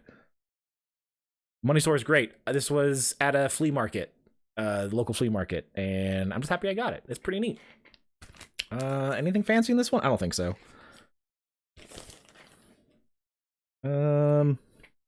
But you don't hear me, no. I've seen footage. God. So good. Anyway. I got the Porter Robinson. I got Nurture and Worlds. Because, of course, obviously. I'm a millennial. You basically have to. I like Nurture a lot more than Worlds, personally. Because Nurture... my roommate actually summed it up pretty well. In which, or if I'm blaming you, you do it. My roommate summed it up because he likes Worlds a lot more than I do. He prefers Worlds to Nurture. Worlds is about like escaping the world, escaping reality, and the Nurture is about coming to terms like with the world and with reality. And that just resonates with me a lot more. Super bittersweet. I did Sweet Time, which is after Dull Scythe on the side C. I charted Sweet Time for Synth Riders, and I think that's one of my favorite chart maps that I did. Super good. Super happy got this vinyl. Cost too much money, but it's another transparent. That's pretty cool. Heckin' dope. That's the Journey album. That's fair. That's fair. There is like a box that Porter Robinson put out of all the singles before. Oh, hold on. Of all the singles from Nurture before the album itself came out. I think Frost has that. A friend of mine has it. Super cool. But man, like, Nurture is such... Nah, I'm not even going to talk about it. Everyone has different opinions on it. People with better opinions than me have talked about it at length. Hold on, I need to open my window.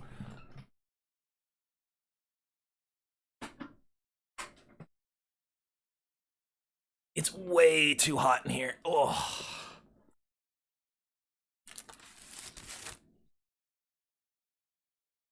Yeah, like, it is hot and it is moist in here. This is just like warping being in my presence. Oh, God. This is ridiculous.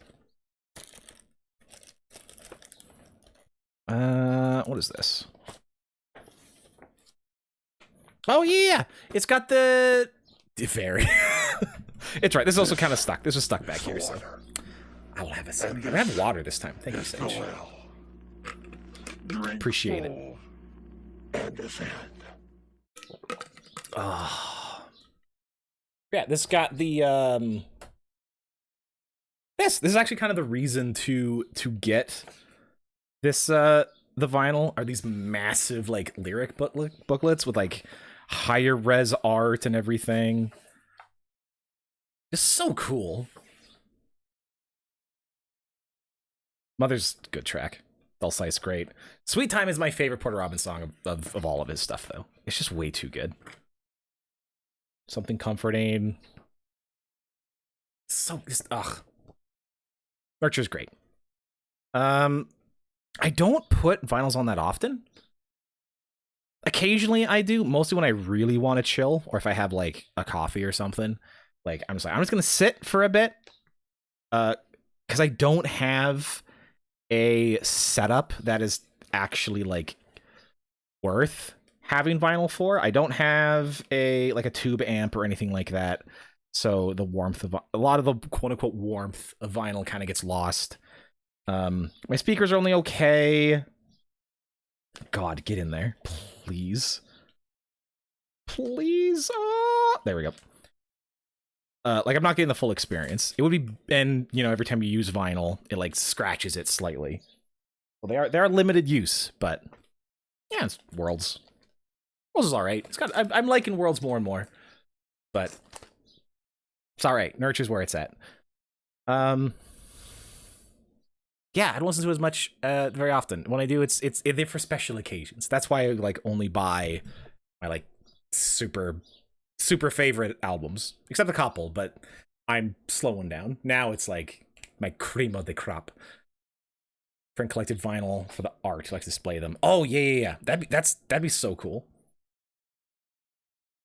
Because yeah, you can definitely kind of frame these vinyls and just have like wall art for sure. Idols. Right now, this is probably my favorite album. Joy is as an act of resistance. This is probably my favorite album as at this point in my life. I've listened to it so many times. It is exclusively, it's not joyous, but it is about joy. It's about like coming to terms that things are fucked up and we're fucked up human beings and people are not good. People are not good, but you can be good. You can be good, and people are going to look down on you for that, but you can seek joy and love in the world regardless. It is I needed this album. I needed it so bad. And it's definitely like my favorite album right now. Sounds like church. No, not like that. It's so good. Like Colossus is kind of about toxic masculinity and like how it, at least that's my interpretation anyway, how he's like coming to terms with being like potentially being a father and how his dad treated him and men in culture. Never Fight a Man with a Perm is him just kind of describing just an absolute prick. It's pretty good. I'm Scum is like literally like, hey, I like being a quote unquote like leftist and being kind to people and over tipping, and how people are like, why would you do that? Like, you're scum. Danny Delco, I think, is about a really nice guy. Love Song is, I find Love Song really funny because it's written and sung in a way that's like the most jacked up, dumb, manly man who's never had to think about his feelings try to like tell someone that he loves them and is like trying to do better. You're like, I wrote a love song cause you're so lovable. Like, it's so like, it's very like one note. Look at the card I bought. It says I love you. Like, it's so funny. Some of these aren't so good, but this is my favorite album right now. That changes through the years. I've had different favorite albums, and I will have different, like, my favorite album's going to change. Right now, this one. Yes, it is. Watermelons. Heck yeah. Love watermelons. This. Oh. This, though. This is another Idols one. I got this one sight unseen. Not their best. Not their best, unfortunately. It's still all right. It's okay. It's not as good. But it's another Idols. I don't have their first album, which I really want. It's pretty good. Yeah, this is like, I was on my knees, but I was not begging nor praying. I was just getting by, and I survived on my traumas and the savage bastard cycle of addiction by half a whisker. Survival isn't just the end release of centered jubilation. It's all the ugly, vicious, and lonely steps along the way. I look back now and see just how beautiful life is. To recover is beauty, but to be carried by the embrace of care and luck is ecstasy. I am grateful. I'm a crawler. I am alive. All is love. That's like their whole that's just like how they view life. Idols is just oh. I just want to be friends with them. He's crawling, just trying to get through it. Okay, I got more. We got more. Idols is amazing. Oh no!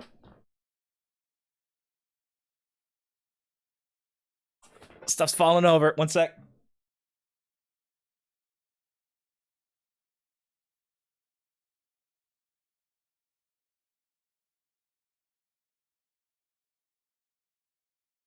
What?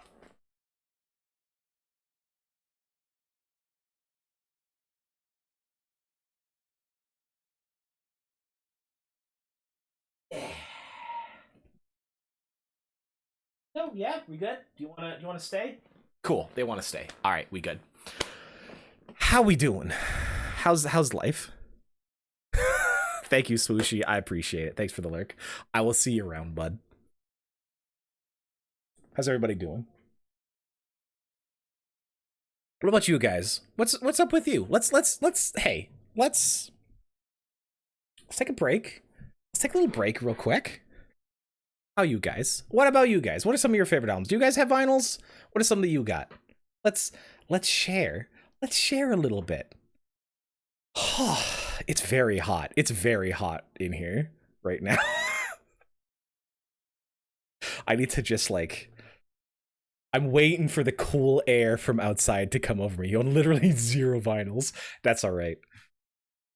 GYBE. I don't know what that is. The guy. I'm gonna Google that real quick. The Guy B catalog. Godspeed, you Black Emperor. Right. Okay. Oh, Canadian. Nice. I did not know they were Canadian. Interesting. Yeah, they're all right. They're all right. I haven't heard enough of them. I have not heard enough of them. Everything I've heard is pretty all right. I'm not a big, like, heavy fan, but they're cool. SOHN? I don't know what these mean. Shine on, Hullabaloo Nation? Some odd hellish niceties. I've never heard of them. I've never heard of Son. Men I Trust. I've not heard of Men I Trust. Ooh, I'm getting some recommendations now. I'm just gonna start adding these just to tabs then. 4LP Cuphead. Oh, nice. Which one was that? There wasn't there one that was bigger? Because they did a 2LP one, and I think there was a 1LP. Was there one that was bigger than 4?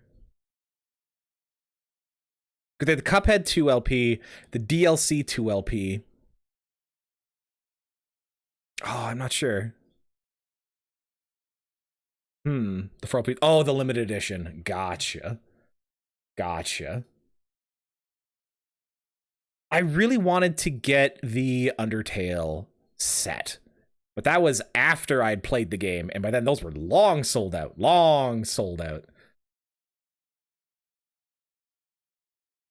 Untourable album. All right, interesting. Yeah, I'll add that. I'll add it to the tab. Nice. You shall be the Honk champ. Yes, you shall, Vision. I'm very proud of you. I've not heard of Men I Trust, but I'm going to check them out. Cool. Yeah, I mostly listen to chill stuff, especially when I'm just vibing. Especially like just kind of sitting on the couch or whatever, or doing something else. I really like chill stuff. I don't have many chill albums because they always tend to be more expensive. Like a lot of the ambient or like electronic, like Blockhead. I really want Blockhead's album, Insomniac Olympics. I really want that one. But it's like $60. It's like $60 every time I find it. It's way too much money. It's the only Blockhead album I know. They have others. I've heard there's another one that's a music video that has like TVs and stuff and like animals turning into like waves of light and things. Whatever that one was, that Blockhead track is great. But Insomniac Olympics is the one that I really want. But they're just expensive. Those are surprisingly too. The music scene, yes, thank you, Effa. Yes. Great music video, fantastic music video. What else you got? What else you got, Effa? You're a vinyl person. You got Godspeed, Your Black Emperor. You got some Sewn. What you got? What you got that I may have? Cheer up, you're not dead yet. Yes, I've heard that one too. Yeah, Blockhead's great. Poggers. According to the minutes of the past conversation, Geether likes to be chill, though being good. And he has Pog, a state worth attaining. Pog is only online. You only use Pog online, Baggy. That is one thing I never told you. You only use Pog online. It is never a real. It's not a real thing. It's okay. Just so you are aware. Why am I scrolling through I Am 8-Bit? Why am I scrolling through I Am 8-Bit? Herbie Hancock's Headhunter. That is a Triple H slammer of a title that I've never heard of. The 12th studio album by American Pianist. Oh. Let me check that out. I've never heard of him.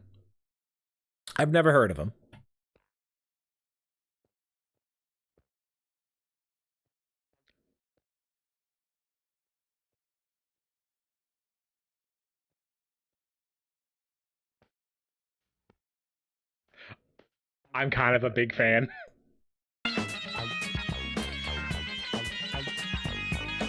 That's 5.5 minutes in. This sounds like Tiny and Big. This sounds like the Tiny and Big video game.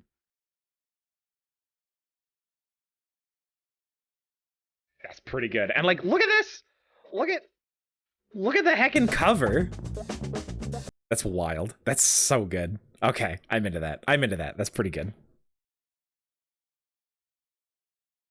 Watermelon Man. Chameleon is 15 minutes long. That album is over 40 minutes and it's 4 songs. That's really funny.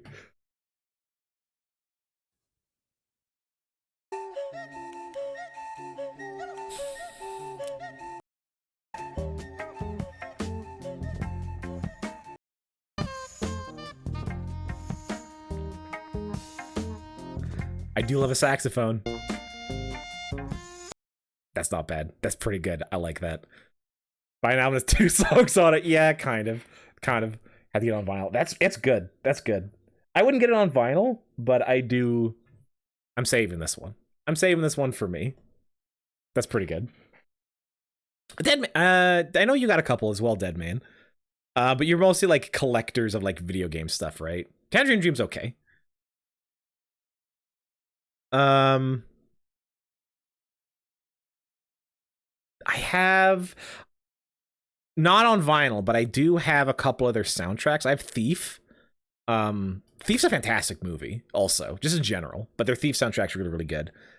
And I think I have the Firestarter soundtrack somewhere. I found that at the thrift store as well. Just an old CD. Few actual albums. What you got? Lay them on me. Lay them on me, my man. I want to know. Because I only know of your game stuff. I like learning. Sharing music is like sharing a part of your soul, in a sense, if you want to be like really what's the word? What's the word when you're doing a thing and you're like pretending that you're fancy when you're actually not? I can't remember. I'm gonna have a Sour Patch Kid. They're still here. I've had like 3 because I just can't handle. I can't handle sour. Energy was better than okay for what they did. Oh!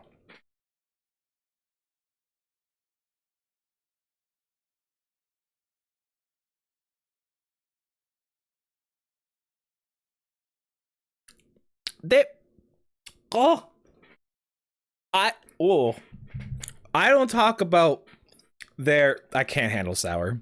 I kind of like it. I used to like sour a lot more. I thought I still did.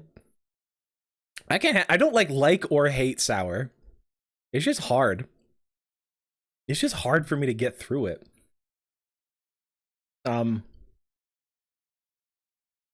when I listen to music, I don't really think about the time when it came out. Oh, Egg's in. I didn't see Egg. Hi, Egg. He isn't here. I didn't see you come in. I'm very sorry. I only think about like the time when it came out. Like I don't listen to the Beatles because every single band since the Beatles come out sounds like the Beatles. I've heard their music already. Sure, at the time it's like it could be like the most life-changing, incredible, like mind-altering stuff at the time, and that's incredible. And I can respect that. I just don't take it into account. I listen to music from a modern perspective type of thing. It's like if I like a thing, it's still like I like it because I still like it. I don't like, oh, it's historically important. That's interesting. I do like that. I think that's interesting. But I'm not like I think like, oh yes, I see. They did a thing and pretend I know what I'm talking about. Oh, Glass Animals is great. Which one's Zaba? Is that the one with Gooey on it? Oh no, I think it is. Zaba's all right. I have Zaba on CD, I think. Yeah, it has Gooey. I hate Gooey. I hate Gooey so much. Like every line is about a different fluid. It sucks. It sucks so much, but it's a jammer. It's cool they have that on vinyl. That's great. Yeah, it's pretty good. Gooey is, oh, it sucks. I hate it. Anyway, it's just the music video is so bad. They're like spitting on each other. Ugh, I have a spit thing. I can't handle spit. Keep spit to yourself, please. Okay. Couple more. The first major band incorporated. Yes, they weren't the first band, but the first major band, I believe it. Yeah, I knew that was a thing. They were like electronic. That was like their thing. Welcome to Horrorwood. Is that who's that Beat Saber horror punk like post rock punk band? They mapped so many other stuff on Beat Saber. Is that them? I don't know. Welcome to Horrorwood. I just can't remember the name of them. They did like the American Psycho song. You know who I'm talking about. Yeah, whatever that band's name is called. Yeah, them. John Carpenter. John Carpenter's cool. Ice Nine. Yeah, Ice Nine kills. Yeah. Yeah, thank you, Effa. Yeah, Ice Nine's cool. I don't have any other stuff, but I think it's fun. Their stuff is fun. John Carpenter made some cool movies. The Thing. They Live. Prince of Darkness. I think they did In the Mouth of Madness. I think that was John Carpenter. It's good stuff. Just good stuff. He also did the music for a lot of those movies himself, and he's still making music. You can see a live show of just this old guy going heckin' ham on a synthesizer, and all these other boys just hacking, rocking out to some horror synth sound and shit. It's awesome. It's so good. Other bands using synth like the Monkees. No idea who the Monkees. I know they had like a TV show. That's it though. But yeah, I do know that synthesizers have been around for a long time, but they were like primarily synthesizer. I know that much. It's pretty cool. But yeah, and then he just stopped making movies, and now he's just making music. He did Halloween. Halloween's great. He did the music for Halloween.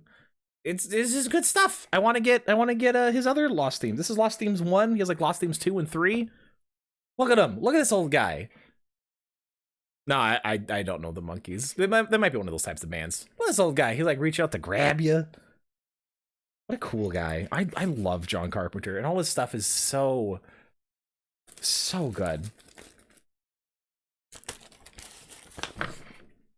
He's got a whole like thing about it. I hope it inspires people to create films that could be scored with this music. He's just a cool guy, and I really like his stuff. His movies are fantastic. His music's great. He's just a great guy. I have a love relationship with John Carpenter's work. It's just good. Gonna be tricky. This is gonna be tricky. I need like an extra box that I don't have. I'm gonna put you on my bed. Boards of Canada. This is the only Boards of Canada album that I have heard. It is also amazing. It's kind of like an ambient sort of I'm not going to call it chill. There's, which one is it? I think it's Transmissions Ferox, I think. Where it has a bunch of like, we'll get there, Effa. We'll get there. Spoilers. It has a bunch of samples of like a guy reading scientific measurements and he sounds really frustrated. And it freaks me out. It freaks me the heck out. But he's a vibe. This is just a vibe. So I've listened to the album a bunch, so I had to get the vinyl. It's really good. I haven't listened to the vinyl yet. I've only it's very oh yeah, it's still sealed. It's still sealed. I haven't popped it out yet. Because I haven't had one of those days where I'm like, you know what, I want to be like scared, but like chill scared. There's 0% they did the Salad Finger soundtrack, at least knowingly. Because I thought that's David Firth. I thought David Firth made all the music himself. You know, okay, it's sealed. I'm not gonna put you in there. I'll save this for a different album. It's good. Boards of Canada is great. Dan Deacon. Dan Deacon's cool. He's one of those guys, like, I think he's like self-taught in electronic in his music, I think. I don't know for sure, but he's been going on for a very, very long time. He's still making music. I think like the late 90s was the first time he put stuff out. He's cool. He's a cool guy. Gliss Riffer. I really like this album. This has When I Was Done Dying. When I Was Done Dying. I love When I Was Done Dying. It's another song that has an amazing music video. It was made by Adult Swim. I think they have a bunch of different animators doing different sections of it. And I also mapped it for Synth Riders, and it's fine. Beware the Friendly Stranger. That's really interesting. That's crazy. Oh yeah. DDWIWDD is so, oh, what a good video. Feel the Lightning's fantastic. Meme Generator's great. This is such a good heckin' album. It's just really fun. It's really, really fun. And Dan Deacon is just, and I love the art on this. I love the art on this too. It's kind of like surreal 70s looking pop art thing. It's so good. It's awesome. Dan Deacon's cool. Dan Deacon's really cool. He's a weird guy. I don't really know what he's doing. This doesn't fit also. Like normally I'll put these like poly sleeves in these and then put the whole thing in. This doesn't work. The sleeve itself isn't big enough to be able to do that. It's rough. Makes me sad. So I gotta put them both in like one of these things. So I want to have it in the poly so it doesn't get scratched whatever when I'm moving it around. But then I can't. It's just annoying. Yeah. You get it. You get me. What? Good stuff. Some vinyl lube doesn't exist, my man. Unfortunately, wish it did. Carpenter Brute, pretty good. I like dark synth. I like dark synthwave. It's super good. This is like a fake soundtrack to a fake movie that he made, and I think he made a sequel to this album as well. It's got like Leather Kills or something. I don't know. I don't have that one. Yeah, rated R. Pervasive, strong horror, violence, gore, and glam. Powerful haircuts and excessive shredding. It's very good. I like this album a lot. Super cool. Super cool. Is this a gatefold? I don't remember. Come on, come out. Come out! It is. Look at that. Look at that. Really cool. Really fun. I already knew of Carpenter Brute when I bought this. I had not heard this album specifically, but I've already heard their stuff, so I knew that I would like it. Dogs of Doom. Kendra just like carved in there. Oh my god. Oh, it's got the House poster. Have you seen House? What a wild like horror comedy. What else is in there?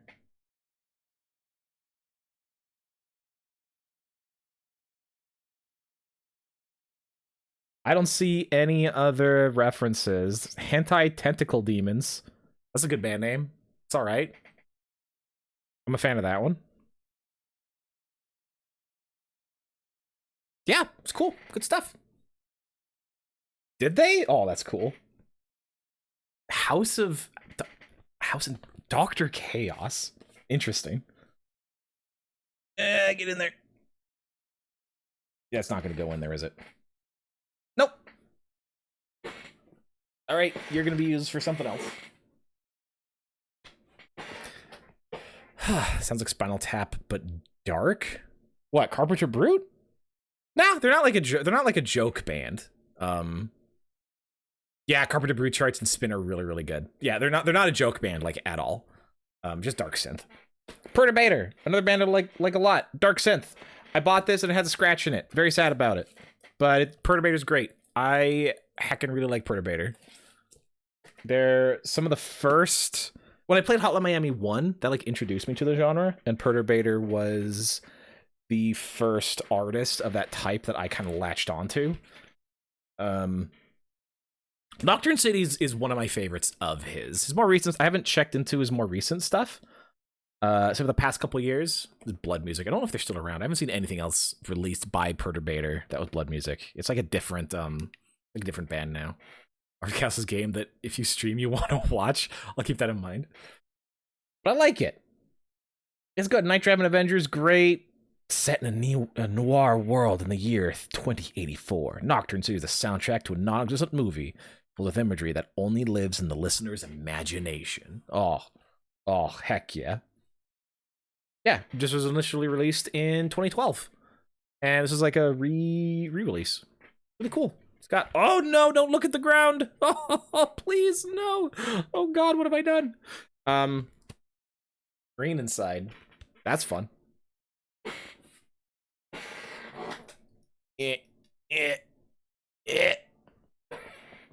That's fine. Kavinsky. Jammer. What you gonna do? Good times. I think Kavinsky himself is kind of a dick, from what I remember. He's eh. You're not allowed to look at the ground. The ground is a lie. But he has 2 albums. The second album, not nearly as good as his first one. Not nearly as heckin' good. This has Night Call, and Night Call's the one that you want. It's a song that you want. It was the opening music for Drive, which is where I've heard it, and I think that's where most people have heard it. And it's a heckin' jammer. I mapped it for synth. It's amazing. Come in, human Night Call. It's so good. You could buy, like, he has like a leather jacket. Like, he has a whole thing. Yeah, it's like another fake movie. Like, this red leather jacket you could buy for like $800. It was ridiculous. Streamers show ground. If I show ground, I'll be showing feet, and I don't do that for free. How's it going, Kazuo, by the way? Hope you're doing excellently. Heckin', it is a good day every time I see you pop in. Outrun's amazing. Second album, not so good. Not nearly as good. First one's fantastic. How many points for ground? 3,000 points. 3,000 points for ground.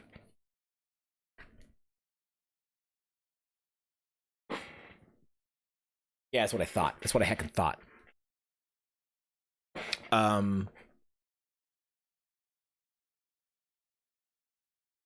Yeah, it's good. It's good. I like it a lot.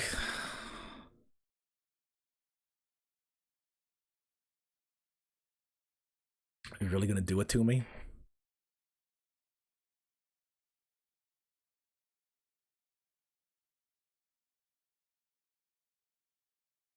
Ground. I bought slippers the other day. They're on the ground. They look like little loaves of bread. It's all in there. There's my laundry basket. How much more ground do you want? How much more ground do you want? There's ground over here. Oh, you gotta pay for those. More ground. No, they don't fit. They're size 15s. I had to get 15s because nothing else fit. It's super annoying. So mad about it. But it's fine. They're warmer. I'm just not wearing them now because it just gets way too warm. It gets way too warm in here. God, I hate you. I hate you so much. that was supposed to be a secret. That was for subs only. Got them duck feet. Dude, it's ridiculous. Aw, yeah, it's true. I love you too. Com Trues. I haven't heard this one yet. I have not heard this one yet. These are my two Com Trues albums, Galactic Melt and Persuasion System. I really, really like Galactic Melt. Great album. Saw this, has not spun it yet. I have not spun this one yet. Com Trues is great though.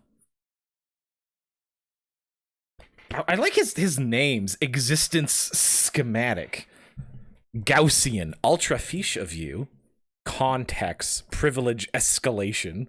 Like, it's just, I don't know why, but they're so good. They're so good. I love the names of his tracks. They're so heckin' good. They're, again, kind of like an 80s style sound. It's like very VHS inspired with his art. So like Com Trues, like Tom Cruise, haha Lamau. But Galactic Melt is great. I think this is a double LP, but in a single. Yeah, this is a double LP, but it's in a single sleeve, which I hate. I hate that. Nice, like little tiny little kind of a square poster. Control, consume, bunch of weird symbols that who knows what they mean. I don't know. It's art. It's art. A different press of Galactic Melt. Really? VHS Sex, Cathode Girls, Hyper Lips, Future World. It's like, oh my god. Yeah, this is a double LP. It's not that long, so you could do it both in two discs. So I'm not sure. This might just be heavier weight. I might just found that. It's good. I like it a lot. Bam. Probably I think this is the coolest album in my collection, though. I think this is the coolest record that I have. At least for me. I had to get two of these. The first one was too scratched up to use. It would not play. Yeah, this is definitely the coolest. So I had to get another one, and this one works really well. This is the Oscilloscope Music Remixes by Geraldine Fenderson. This is amazing. And if you have not seen him, we're gonna swing over to YouTube real quick. So Oscilloscope Music was a project that Geraldine Fenderson did, where it was tones that if you played it, it was a song, it was music, but it created images when you fed it through an oscilloscope. I think she was probably the best one. So an oscilloscope, if you don't know what it is it's just a dot that moves around very quickly. Up and down, I believe, is pitch, and left and right is the left and right channels. So high pitch on the right hand side will be in the top right hand corner, low pitch the left hand side will be in the bottom left hand corner, and it just moves around really quick to the sound waves. So he wanted to figure out how to create shapes on an oscilloscope. And then he also was like, okay, how can we make shapes and also make it sound like music? So let's skip ahead a bit. So he did a whole like kind of half album of these. It's a lot. Like when you listen to it, how it like goes from like one ear to the other. Boom, boom, boom, boom, boom, boom, boom. It's so cool.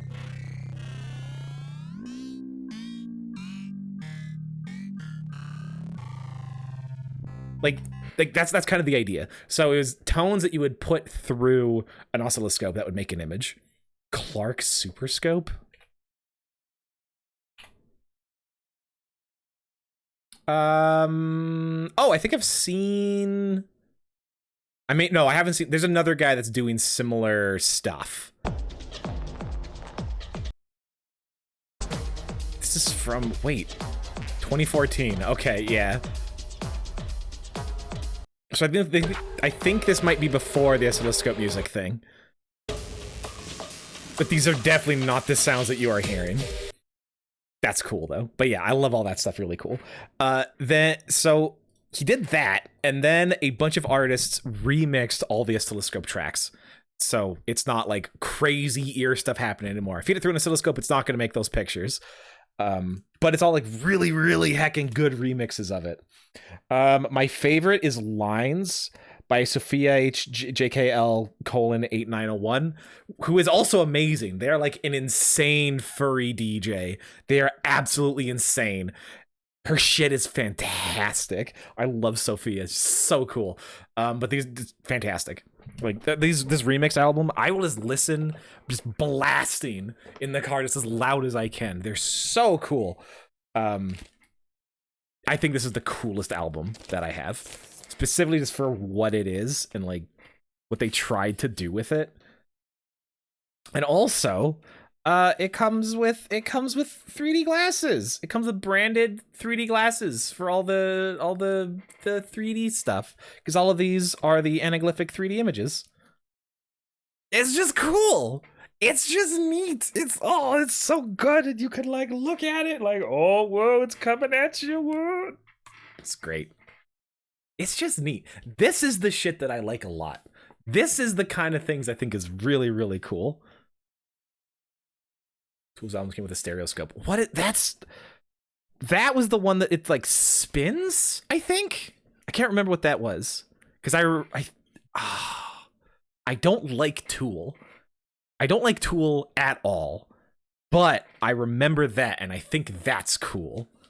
Because they did some sort of visual effect. Oh no, it was the cover. It was the CD cover, wasn't it? You could like slide it back and forth. Yeah. No, Egg, that's not, no. It was a good thing. It's fine. It's fine. How's it going, Egg? Hope you're doing good.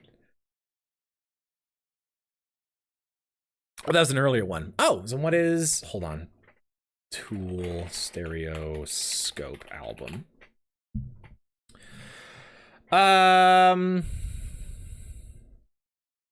It's not in the first like 5 things, so that's fine. We're gonna move on. Oh.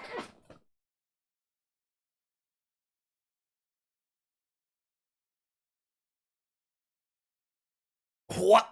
Another little stack? Sure, sometime. Yeah, that'd be cool. What? Another little stack.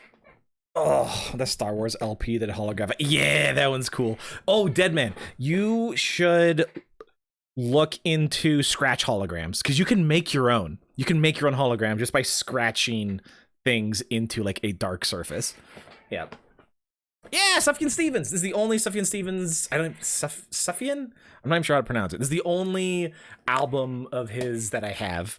I like it. It's neat. It's cool. It's too long. This album is way too long. 23 tracks is too long, even for a double album. It's too long. Sufjan. It's a lot. 2005. It's fairly old at this point. It's pretty nice. I like that it was like a fake setup that they were going to do an album for every single state, and they didn't. They just wanted to do this album. And it's supposed to be about Illinois, I guess. I don't know anything about Illinois, but feel the Illinois, like noise. Surf Jan. Yeah, you got it. I don't remember why I heard about this album, and then I saw it at, I don't know where I saw it. I was in person. I think it was at a used record store that's in town. I was like, oh, I recognize that, and I just picked it up. And it's good. I like it. This is the only album of his I've ever heard. The only single one. I would probably get rid of it, if I'm being honest. But it's good. It's worth buying. It's worth listening to. It's kind of chill. Alternative? Is this song about Jesus or is it gay? I have not paid attention to the lyrics, and I think I would get into it more. But some of these titles, like Concerning the UFO Sighting Near Highland, Illinois, Track 2, The Black Hawk War, or How to Demolish an Entire Civilization and Still Feel Good About Yourself in the Morning, or We Apologize for the Inconvenience, but You're Going to Have to Leave Now, or I Have Fought the Big Knives and Will Continue to Fight Them Until They Are Off Our Lands. That's a heckin' title. I don't know about you. That is a power move. Fall Out Boy don't have shit on this. That's a flippin' title. Oh my god. Go! Chicago, go! Yeah! 11. To the workers of the Rock River Valley region, I have an idea considering your predicament, and it involves tube socks, a paper airplane, and 22 able-bodied men. Go hard, dog. Go hard, Stevens. It's good. I like the style. It's good. Heckin' Tune Yards. I found around the same time as like Don't Hug Me, I'm Scared was getting like really, really popular. Reminds you of Cloud Kicker? I don't hear that. I only know a little bit of Cloud Kicker. But I don't know for Sufjan Stevens, Surfian, whatever. I don't hear it, but maybe I don't know much about Cloud Kicker. Around the same time as Don't Hug Me, I'm Scared was getting big, I found a music video for one of these Tune Yards songs, which was Water Fountain, and it's like very similar of like a kind of messed up kids show, and it like captivated me. It got me. It's like kind of indie pop, but mixed with like African music in a way. Like she's been very vocal in that she brings in like African influences because she lived there for a while as a kid.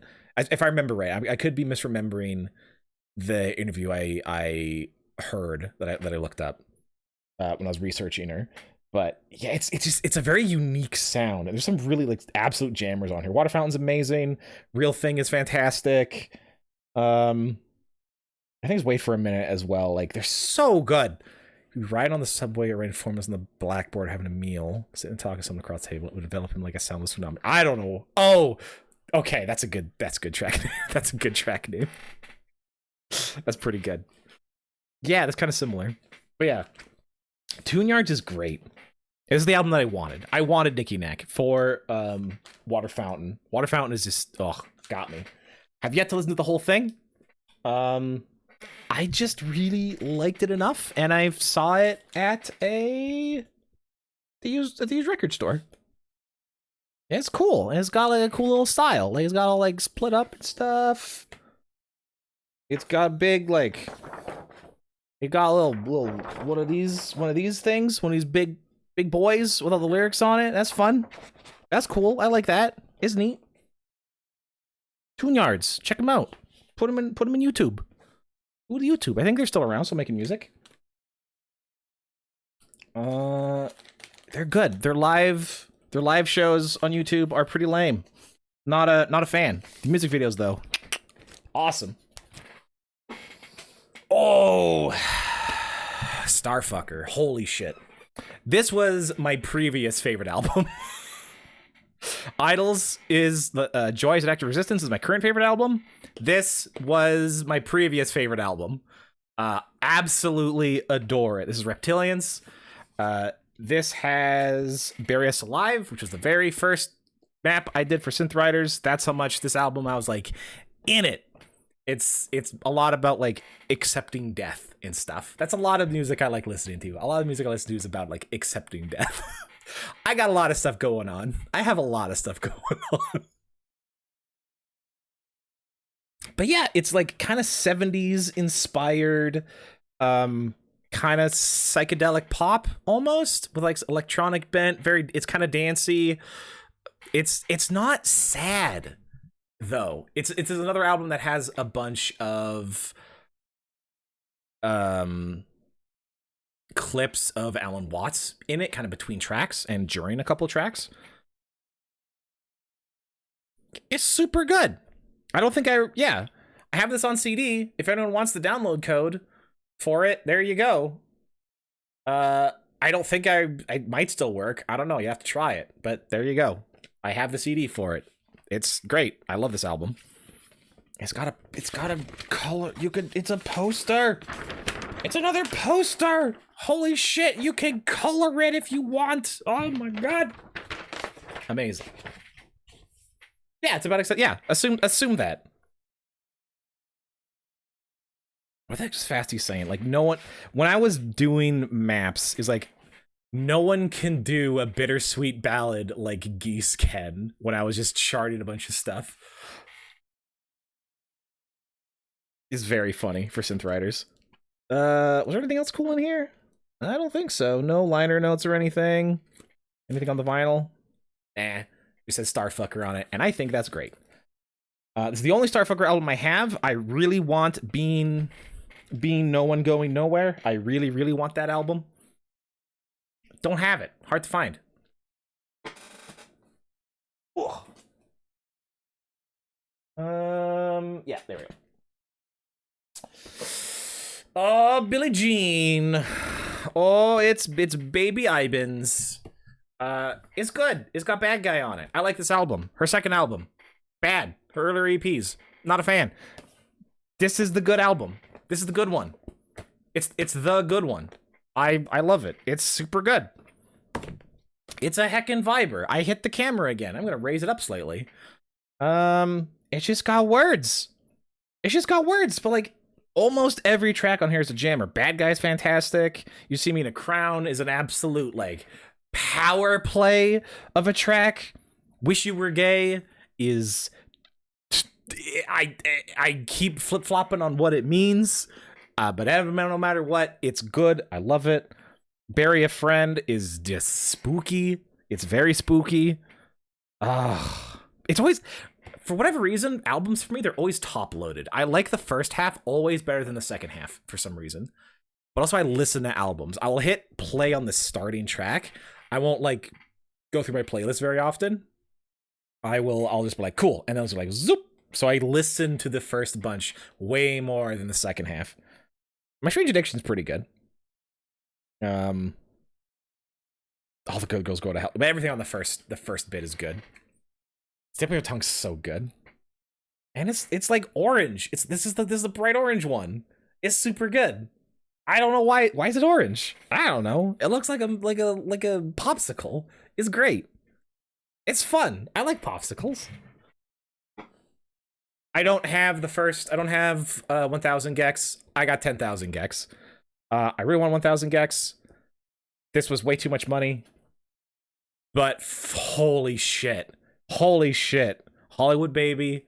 Me. Frog on the Floor. You can't go wrong. You can't go wrong with the Gex. You can't go wrong with 100 Gex. Again, no reason to get this on vinyl. Same thing with Chiptune. This is like heavily filtered and like harsh electronic music happening. There's no reason to get this on vinyl. 0%. It will sound better either downloaded or in a CD because it's going to be reproduced exactly. This is going to have like warmth with it does not need. Vinyl is more fun. Vinyl is way more fun. You know what else is fun? Look at him!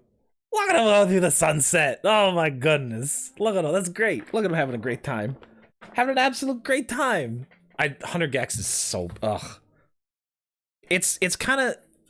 It's not... It's cool to say that you like 100 Gex, right? It's the cool thing right now. But no, I really like 100 Gex. I like this has like a zoetrope around the middle too. Them walking. I think that's Laura Less on that side, and I think Dylan's on the other side. This is the white vinyl. Heck yeah, let's go, baby. I saw the one that you could get from the 100 Gex store that has like their faces in the middle instead. I think it was like purple. It looked gorgeous. You've never heard of? Holy shit! All right, hold on. All right, we're fixing that bitch. You kidding me? How have you not heard 100 Gex? You've heard This is the banger, right? So Money Machine is from the first album. Again, I mapped it for synth writers. Great time. You talk a lot of big game with someone with such a small truck. Oh, look at those arms. Your arms look so fucking cute. They look like little cigarettes. I bet I could smoke you. I could roast you. Then you'd love it. You text me I love you. And then I'd fucking ghost you. God. Dude, yeah. I've played this so many times, like Beat Saber, synth writers, everything I get my hands on. So heckin' good. The second album, they are a little different. They went a little different with it. Frog on the floor. they're all over the place, but 100 Gex is one of the most creative bands out there. They're just having a great time. Like, listen to that. They're just having a good time.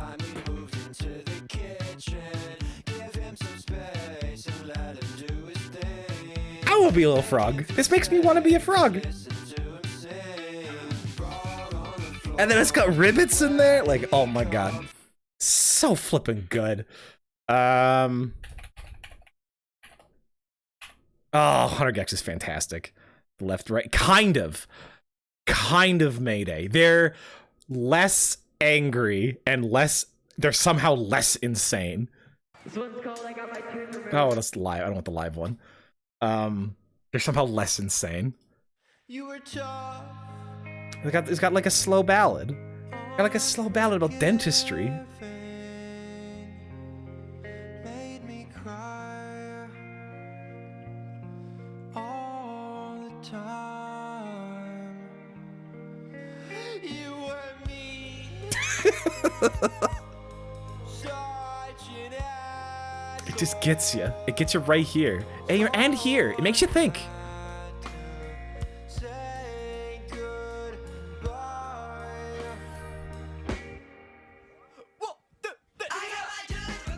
And then it's ska. And then they just have a ska song. Like, dude, 100 Gex is just... I don't know how to describe. They make me happy. They just make me personally happy. It's so good. Holy shit. Holy shit. It's fantastic. Anyway, got the new album. Very happy. I really want 1000 Gex on vinyl, but it's impossible to find. It's impossible to find for a good price anyway. Yeah. Well, any other opinions? I think I have the correct one on this. Another EP because of Hotline Miami. Moon had a couple of his tracks in Hotline Miami. It was like a couple of the first that he ever released. I think all 4 of these actually were in Hotline Miami, and he did a super limited run of like 50 or 100 copies for his first EP. And I got it. I'm super happy. I really like this one. It's nice and chill synthwave, but like the kind of repetitive, like driving. It's good. It's kind of put you in like a hypnotic state in a way. Super cool. Super cool. I'm really happy to have this. Really, really happy to have it. Because it's hard to get. Actually, I don't know if it's hard to get now. He might have done a reprint. Hasn't done new stuff, though. Not really. Which I am personally sad about. Oh.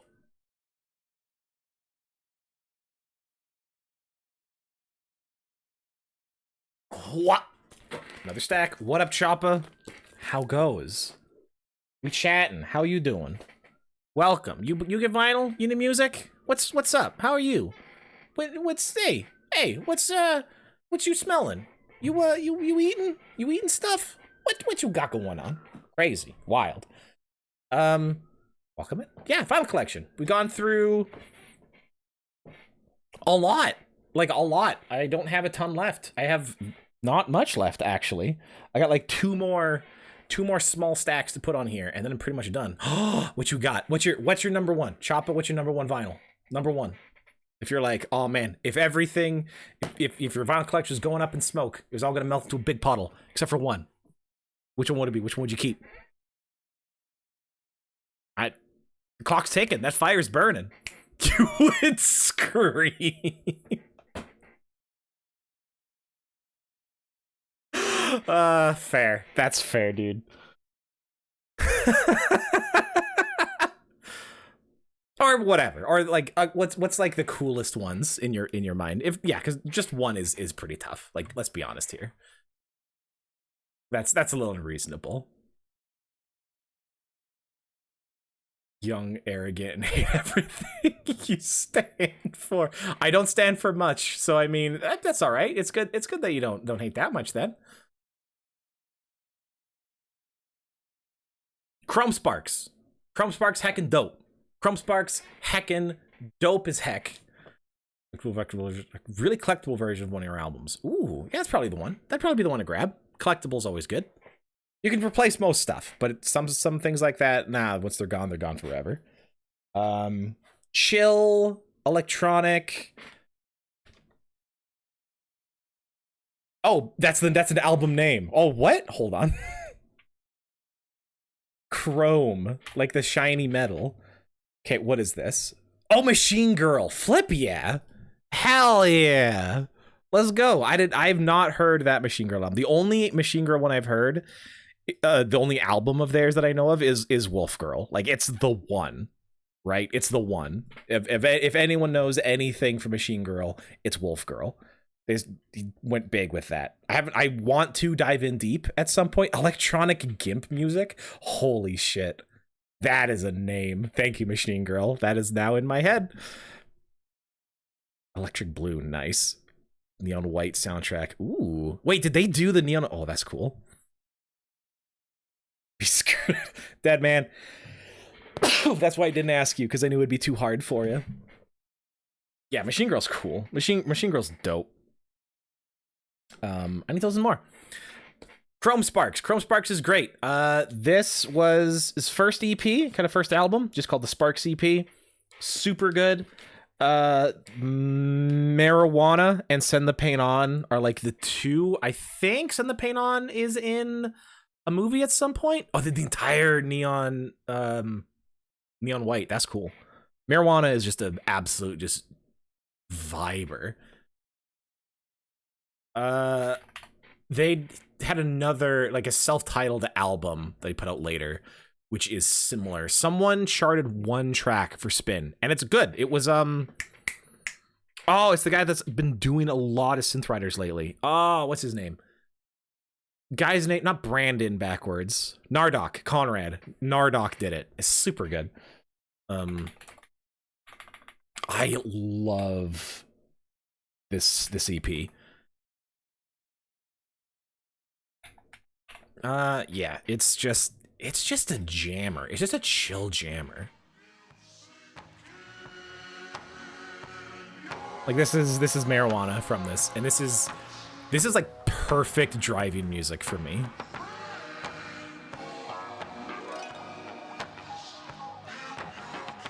It's like goes back and forth between the speakers real quick.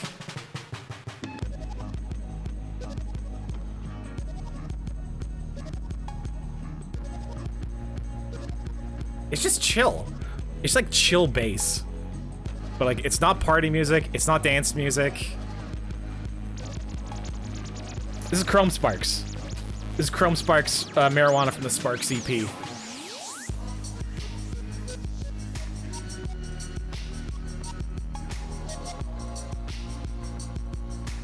Boom, boom, boom, boom, boom, boom.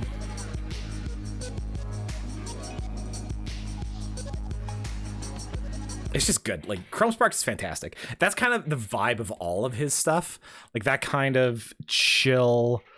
It's not high energy, but it is like, it's stimulating in a way. It's good. I like it. I don't know if you can still get this. Let me check his Bandcamp. I ordered it from his Bandcamp page. I hope I can still get his self-titled. Damn, his self-titled sold out. Yeah, this is an edition of 500. So nope, never mind. This came out, when was it? 2013. Yeah, heckin' jammer. Absolutely loved it. So good. Oh my goodness. Killers, Sam's Town.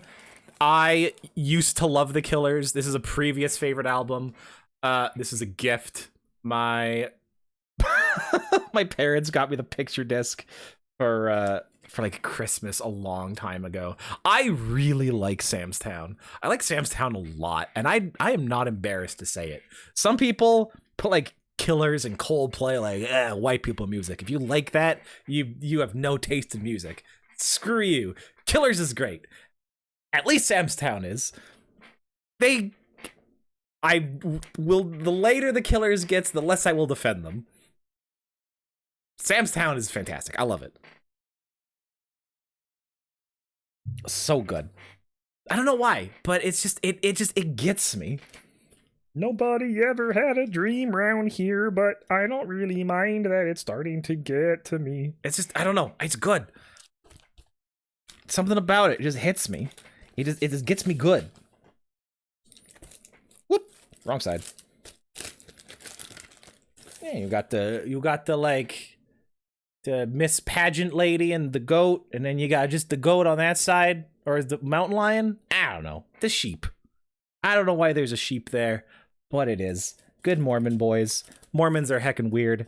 Don't trust them, but that's what they are.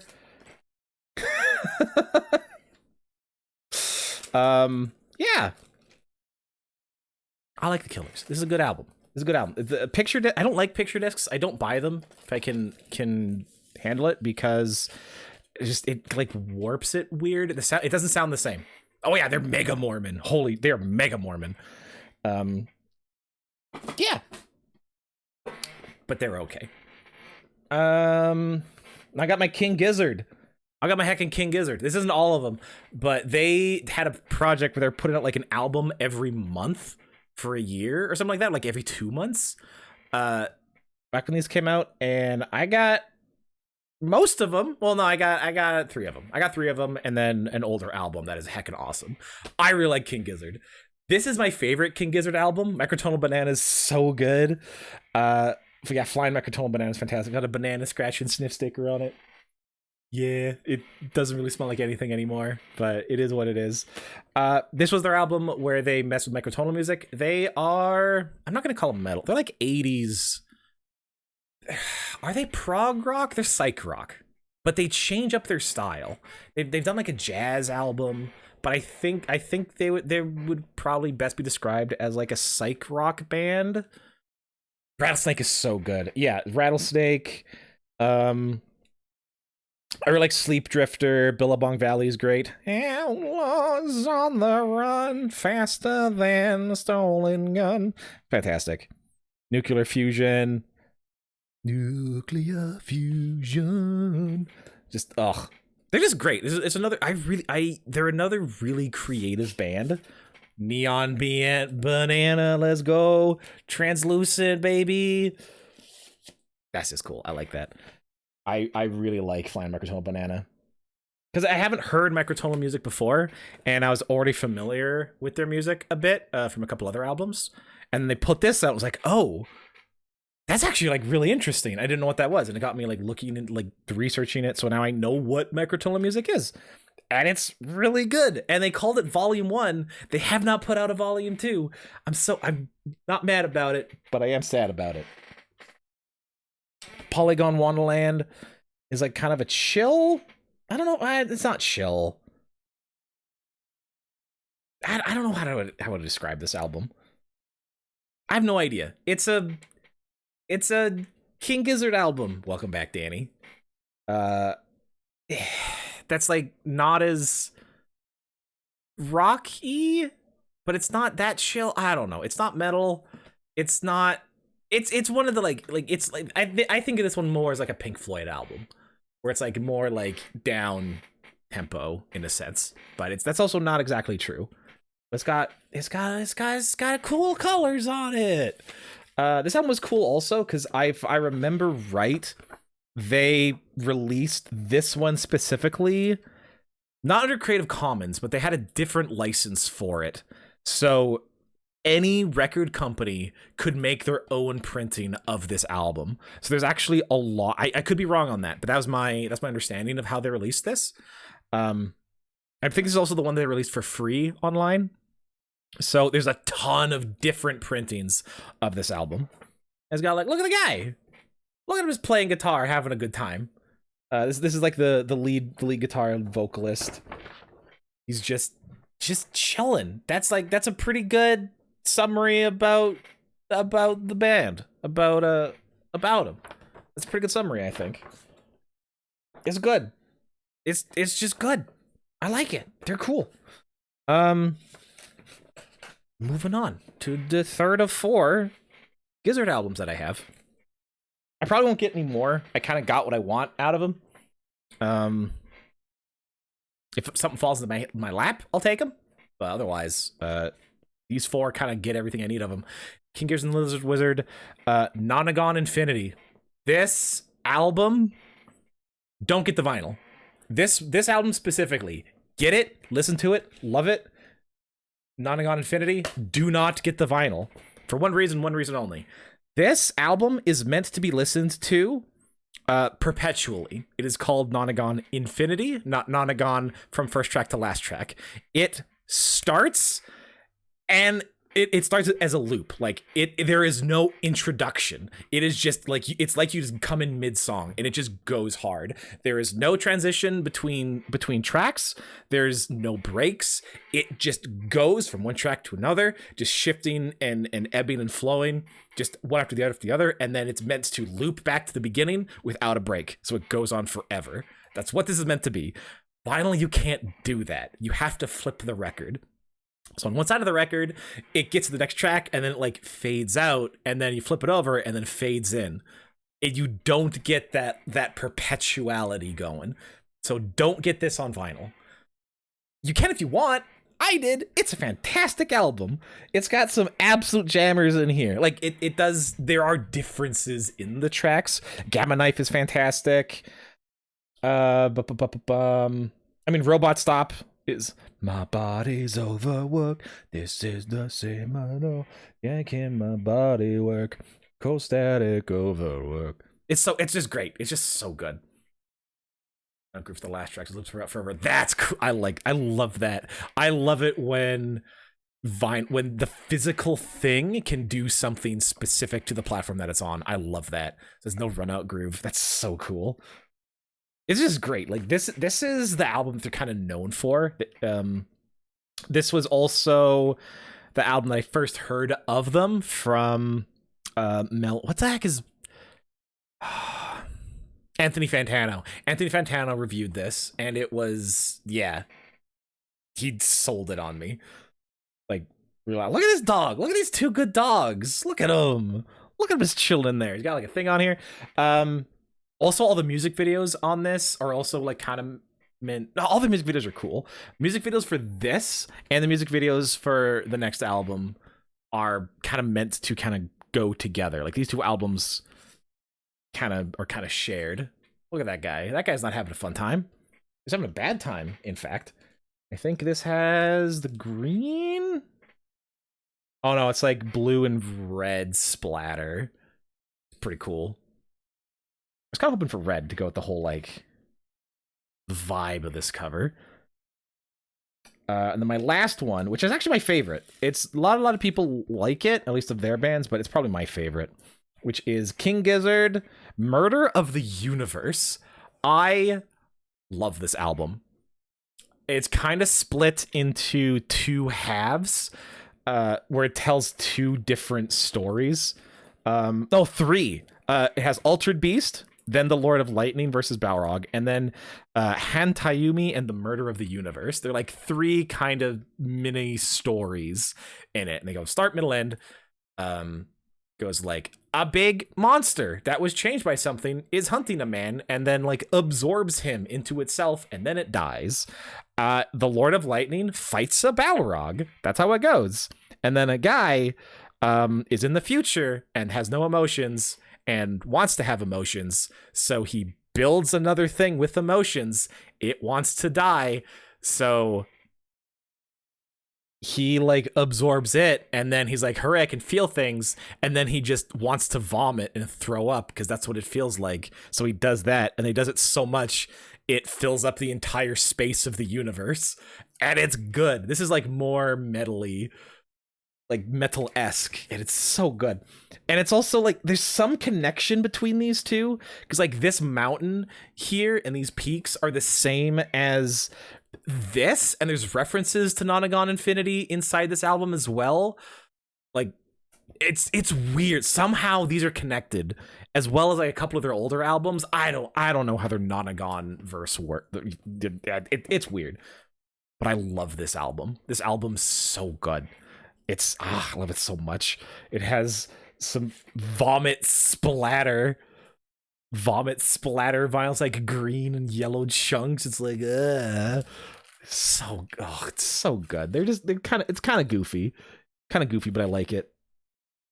And I love this book as well. The book with the lyrics and everything in it.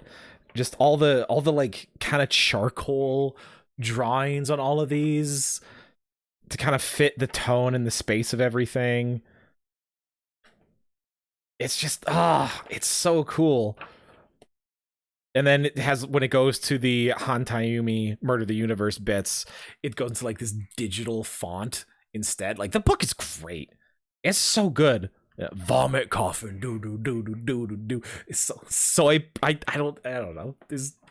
It's good. It's just good.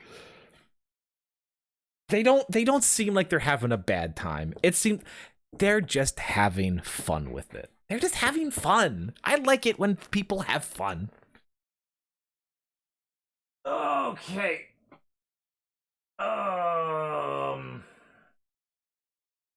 Okay, we got 2 more chunks. We got this chunk, then we got 1 more chunk of vinyls. And then that's all of them. Then we're through them. No, we got like 20 folks. Wow, hello everybody. That's cool. I hope you're enjoying. I hope you're enjoying my enjoying, because I'm enjoying. How you doing? Everyone doing good? If you like what's going on, you should hit the follow button. I'd appreciate it, and you'll feel good about it. Trust me. Yeah, this is Jubilee. Jubilee by Japanese Breakfast. Japanese Breakfast, I don't know how to describe them. I've only heard a couple other tracks. I saw this at Urban Outfitters like 3 days ago. Have not listened to it, but it has Posing in Bondage. Thank you, Effa. Thank you for gifting 5 tier 1 subs to Chip, Atticon, Omni, hell yeah. Subs. Lewis, woo, thank you. And Backsword, hell yeah. Thank you so much for the support. I really appreciate it. Yeah, watch more GB, do it. It's good for you. Get your vitamin GB. I bought it because it has Posing in Bondage. Posing in Bondage is a track that really hit me. It like really hit me in the feels, in the emotions, and I listened to it like 20 times in a row. So I got this was at Urban Outfitters, so I got it, and I haven't listened to it yet. Posing Bondage is just a song that's that good. It's just that good. We're just gonna do the thing. We're just gonna do the thing. They also Japanese Breakfast also did the soundtrack for Sable, I believe. I'm gonna double check that, which is a cool game that I'm going to stream at some point. Yes, they did.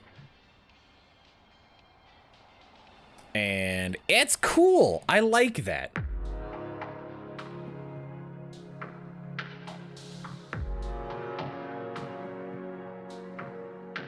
But it's like dark, but it has those like big strings. This like bizarre visual, but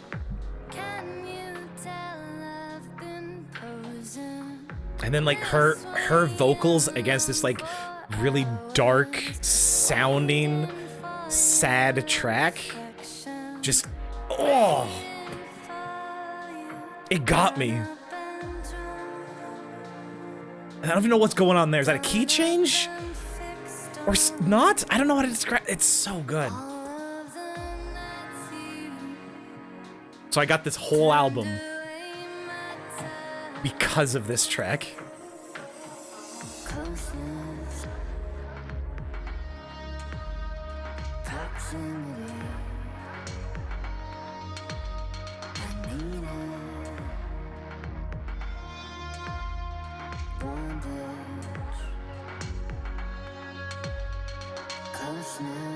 So flipping good. Ugh. So yeah, I have no idea what the rest of this album has, but I am excited to find out. Lot of tomatoes, a lot of orange tomatoes in that. Hey Dickie, how are you? Big Red Jinjay. Thank you for the lurk. I appreciate it. Welcome in. Yeah, I'm excited to listen to that whole album. I love Posing in Bondage. That's why I bought it. More Pink Floyd. Heckin' The Wall. This is a new... Well, it was new. Could be Persimmons. I don't know what it... Maybe? It looks like an orange tomato. Yeah, I love The Wall. The Wall was one of my favorite albums. Still is one of my favorites. Never my absolute favorite, but it's up there. Good morning, Dickie. I appreciate you, bud. How are you? I have the movie and everything. This is great. It's still a game changer of a concept album. Absolute banger. Roger Waters. Every single track on this thing builds on the one before. Great portrait of just loneliness and the things people do to put barriers between them and other people. God, Hongchamp has gotten expensive today, hasn't it? And it's got some classic like 70s rock in here. So good. Just watch the movie if you haven't. You'd probably hate it, but if you don't, you would like it a lot, which sounds obvious, but it's true. The Wall is great. It's still great. Avalanches. Oh, good times. Really good Plunderphonics album where everything is a sample. They're one of the few groups that Madonna let sample her stuff, if I remember right. Yeah, it's a baggy type movie. Yeah, it is. I like it a lot. It's good. It's another album. The Wall is also another album that kind of loops, where you hear the answer to a question that is set at the end of the album. So it's meant to loop. It's meant to be an endless cycle that someone is trapped in, of like building up walls, tearing down, but then adding more, like being hurt in their vulnerability and building up a wall and then bringing it down over and over again. It's very sad, but it's really good. Plunderphonics, great sample album. Since I Left You is amazing. Frontier Psychiatrist. They have another album. They have at least one other one that I haven't listened to, but I've listened to this album so much. So good. It's just kind of funky with like weird pulls from different places. A lot of orchestral samples mixed with like record scratching, like DJ type stuff. I don't know how to describe it. I like it a lot. Avalanches, fantastic. I think this is a blue. Yeah. Nice blue vinyl on that one. Ugh. Yeah, I like the Avalanches. I like this too, where it's just a square. I don't know why, but it's just a pure square of text. I think that's great. Like, I love the look of this. Like, just this boat that I thought was on fire. But looking at it now, no. Everyone is rowing. Well, they're rowing away from the boat. Oh no, it is. Yeah, they are all the ropes like coming off of it. I just, it's so good. I don't know what this like painting is, but it's cool. Oh. One of my favorite bands. I think that one of my favorite bands ever. Anna Managuchi. Absolute fantastic chip punk pop. Amazing. Endless Fantasy. This was the first vinyl that I ever had. It was part of a Kickstarter in order to get this album actually released. And I got the vinyl from it 2013. I didn't really think about it then, but it was like way ahead of its time, where how it was combining like pop punk with chiptune and like that like nostalgia with the synthesizer, but like party music at the same time. I think because of Anna Managuchi, that's also where we got like PC music, and like even vaporwave kind of came out of this era and this kind of approach to making music. I love Endless Fantasy. Endless Fantasy is fantastic. Really, really cool. Somewhere I have a USB stick that came with that Kickstarter as well, with a bunch of bonus stuff, a bunch of singles and things. Just really cool. This one's special to me because it was the first one ever. This is probably the one I would run. I would save. Transparent, like candy vinyl. Pretty neat. Is there like any liner notes? I don't think so. No. But what's in here? Japan Air. This one is stacked. This is a 21 track bonanza. Not all of it's great. Not all of it's great, but what's great is great. Like Meow is in here. Where's Meow? I love Meow. Meow's so good. Space Wax America is fantastic. Everything Explodes. Fantastic album. Super good. First CD was Zooropa by U2. We were talking at the Bingo Tunes that you're big into U2. I can't get behind them. Like I said before, I'm just not a fan. I wish I was. Everyone seems to be. It's just not for me. Also, I hate these bags. Please, I need to be like way bigger. Oh, I swear to God. Get in your home. This is special. It has to have the bag. Get in your home. Oh, please. What is... Oh, okay, let's try the other way. We'll do that. And then try to, like, loop this around. Oh, there we go. That's the trick. That's the trick. Wow. I love Anna Managuchi. That one in a second. What? Anna Managuchi's other big album, USA. Fantastic. 2LP, black vinyl. USA is great. I would say if you were like, hey, what's Anna Managuchi? I'd say grab this album because I think this is like their most well-produced. I think stuff before Endless Fantasy is almost like pure instrumental. It's like NES or Game Boy with chiptune, and then they just play music over top of it. Endless Fantasy is when they're bringing in more of that pop influence, and this is kind of where it comes into their own. And also, this is, I think Lorem Ipsum probably is where Porter Robinson kind of hopped on and got them a little more exposure, got them into Secret Sky and all that. And Managuchi's cool. Lorem Ipsum is a banger. CRT Woods is really good. Air Online is the big one from this album. Air Online's it's like party music, but it's party music that you're like, yeah, I'm getting older, but that's okay. I don't have to leave my stuff behind. I can bring it with me, and it can change as I get older. It's in spin now. Hell yeah. Up to You's great. Yeah, I like it. I like USA. Good heckin' time. Good heckin' time. Cool, like, glitch looking record protector thing that I should not have pulled out because it's a tight fit in there. Come on, you vinyl bitch. In you go. There we go. Last record that I have of theirs is the Summer Singles 2010 and 2020. There was 2 years where they put out a whole bunch. This is so shiny. Where they put out a whole bunch of singles. 2010 was the set that I got before. I have not the 2010 set are the ones I had before. I did not get the 2020 set. Yeah, and this is all of their summer singles released on here. The big ones on here was the Get Your Wish, the Porter Robinson's Get Your Wish remix. It's in Beat Sabe, which is a really fun really fun chart.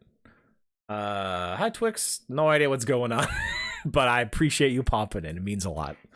What was else in here? My Skateboard Will Go On, Airbrushed, and The Rainbow in the Dark. Oh, hell yeah. No, hold on. We're doing that one. I love this. Rainbow in the Dark remix of Das Racist is so good.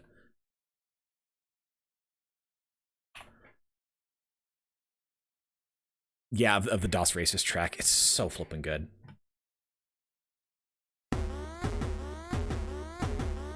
I'm at the White Castle. I don't see you here, dog. Tiny ass hamburgers, tiny ass cheeseburgers, tiny ass chicken sandwiches. It's outlandish, kid.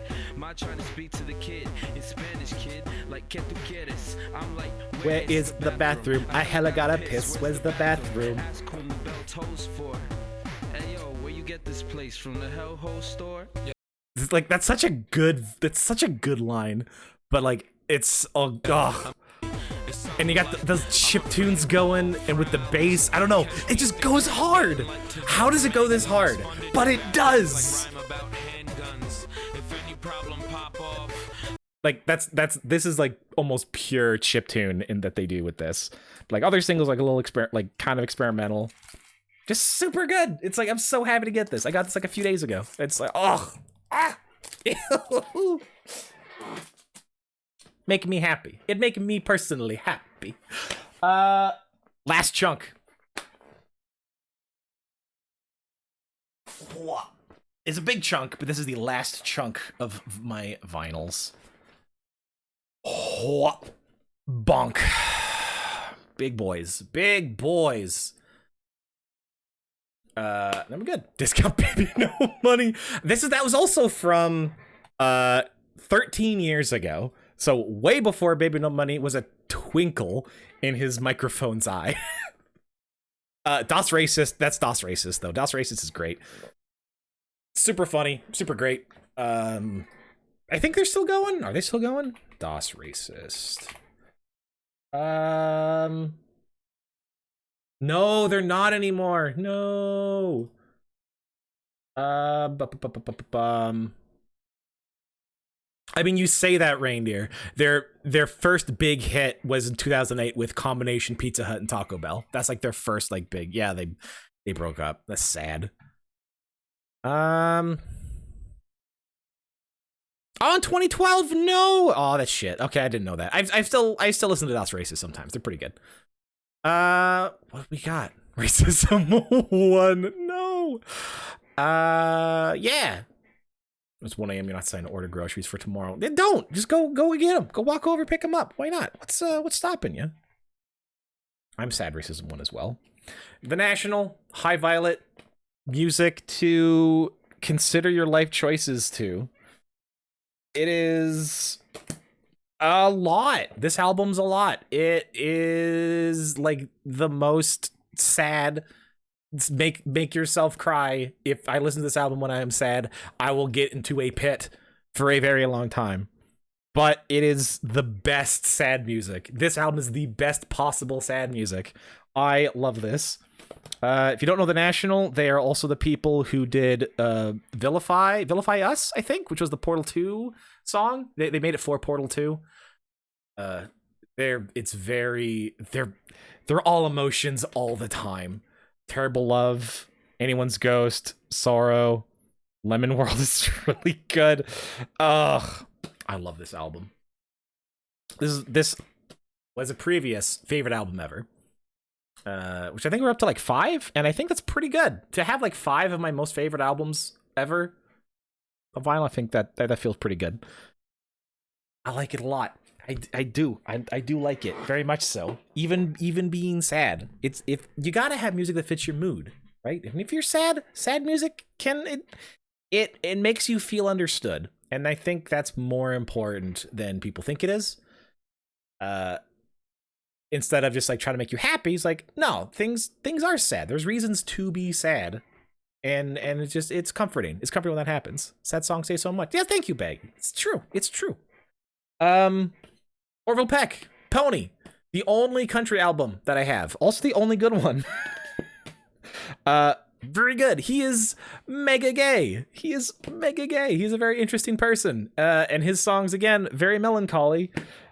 Also very good. Dead of Night's fantastic. Turn to Hate, super good. Hope to Die. Nothing Fades Like the Light, like dark stuff. Nah, for real. No, dude. Nah.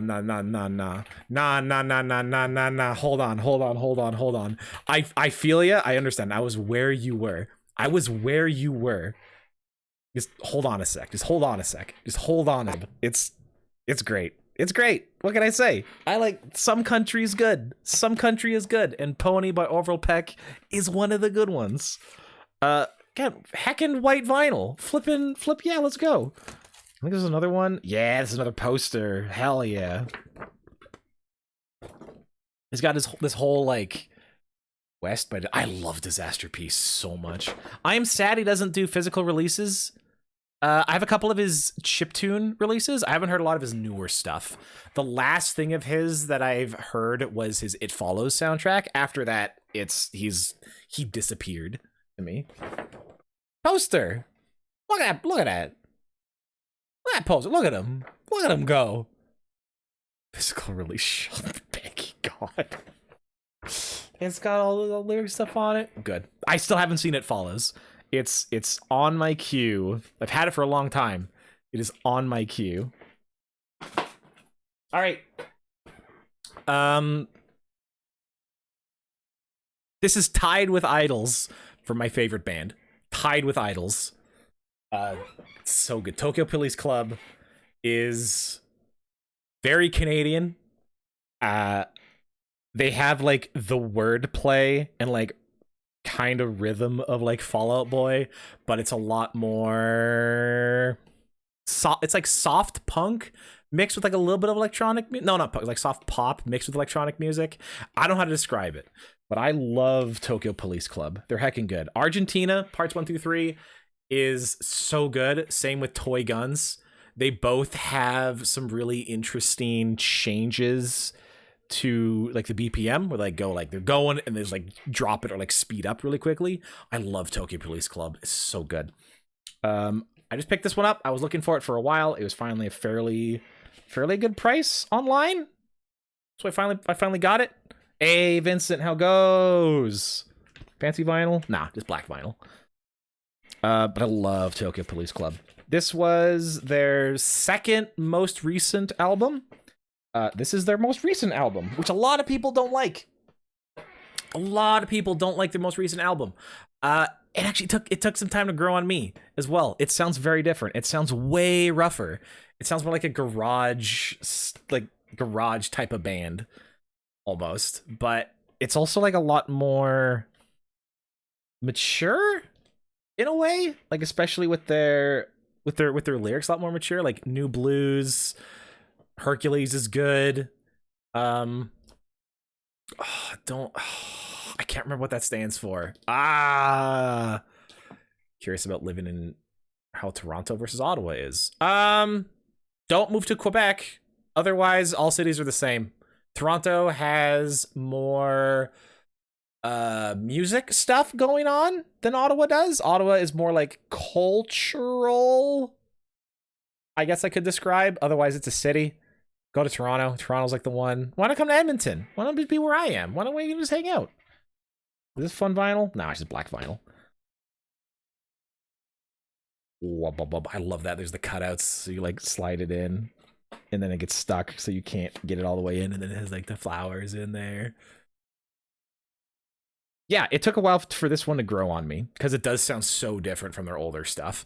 I do still like it. I don't like all of their stuff. Ready to Win is fantastic. Ready to Win is the perfect hype song, though. Like it's the perfect hype song. It's so good. But yeah, it took a while to grow on me. But because people don't like it, it was for crazy cheap. Yeah, Toronto's like more music. Ottawa's more like culture. So I talk about California. I thought so too. I also thought that. This is another previous favorite album of all time, though. Champ. I love Champ. I love it so much. Always have loved it. I charted Not Sick. I charted Not Sick, the second last song on the album for Synth Riders. People didn't like it. Fuck you. You're wrong. It's great. I did a great job. I don't care. It's like, oh, it's like Jumpy. Yes, because it's a good song, and you go like, yeah. It's great. I did a good job. Get out there. If you don't like it, that's on you. I love it. I think it's great. Super good album. This is very much like a teenager kind of album now. Though it doesn't have anything to say about life these days, but it makes me happy. This album makes me so happy.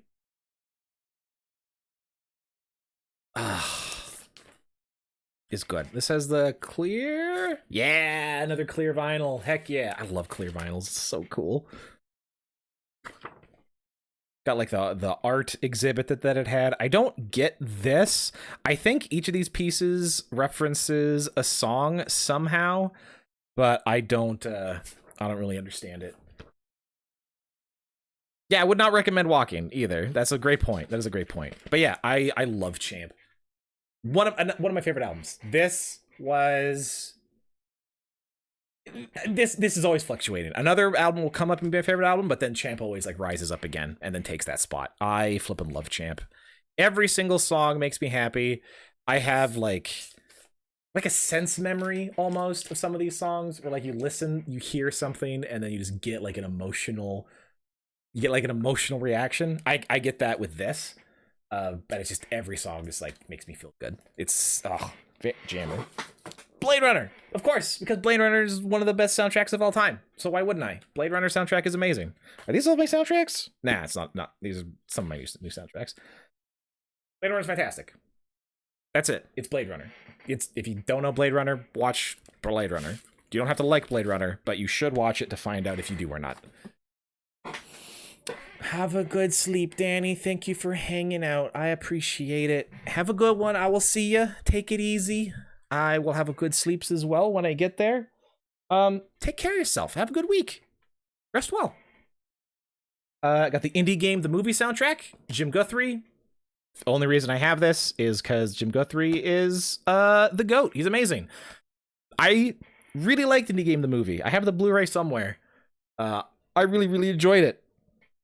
I thought it was very well made. I really liked how it showed like the creative process and all that. And then as the years have gone by, it's really not that great at being very accurate to, especially at the time, maybe emotionally, but definitely not like in the details. It was not accurate, which is unfortunate.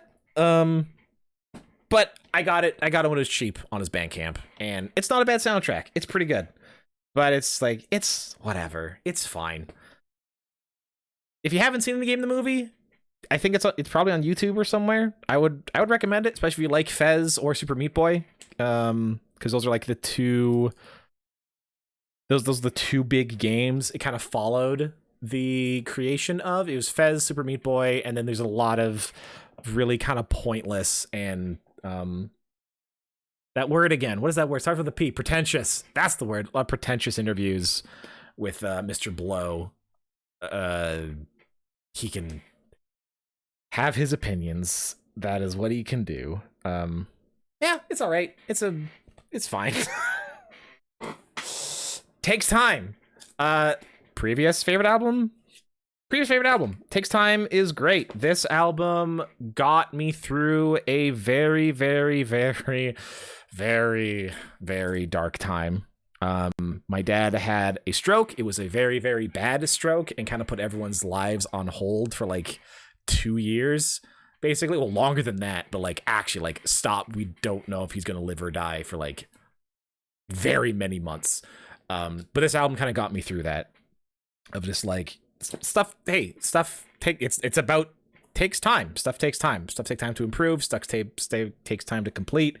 Stuff takes time to mature, and that's okay. It's okay. It's okay to, you know, take the time that you need to enjoy the time that is currently happening if it's not where you want it to be, and that things, whether they improve or not, time marches on and things change, and it was a very important album for me. I like it a lot. I still do. It doesn't have the same like emotions as it did back then, thank God. But it's really good. Taking My Time's great. Difference a Day Makes.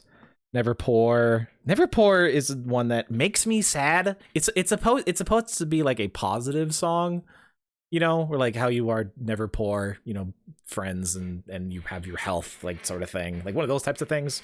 But it kind of makes me sad. The Rest Is Yet to Come is another hype banger for me. It's not a banger. Yeah, this is more like kind of folky type music. The Sound of Wanting More is very melancholy. Wish I Were You is also good. It's good. I love this album. It's also starting to peel apart. That's great. That's awesome. That's cool. I've had it for a while though. But yeah. Good stuff. Good stuff. For me anyway. I don't know about you. I don't think Jim Guthrie is everyone's cup of tea.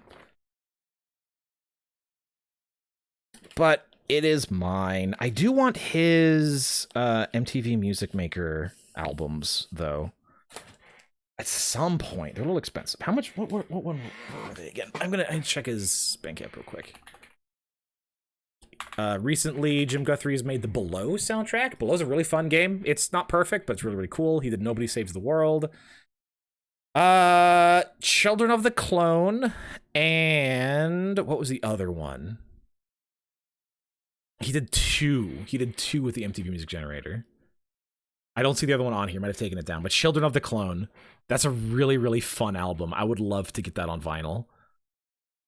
Sold out a while ago, though, unfortunately. But yeah, I like Jim Guthrie. I like Jim Guthrie a lot. Thelonious Monk. Jazz piano man. Jazz is cool. I like it. I like him. Piano is cool music. This is a live album? Yeah, live from Paris, 1969. I don't know much about him, but all I know is I really, really like his stuff. I like his style. It's really cool. Straight Note, yes, Straight No Chaser, side B. I don't know why. It's good. It's good. It's jazz. It's jazz. I got another Thelonious Monk album as well. The Thelonious Monk Septet. I like it. I like pouring it on, and the man goes tinkity tonkity, and then trumpet go wah wah, and saxophone go wow. It's fun. It's good. Last vinyl, last one that I have. One more jazz album. I need more jazz. I definitely need more jazz. Sons of Kemet. Your Queen is a Reptile. Holy shit. Holy shit. Holy shit. Absolutely amazing. African group. It's a really big group.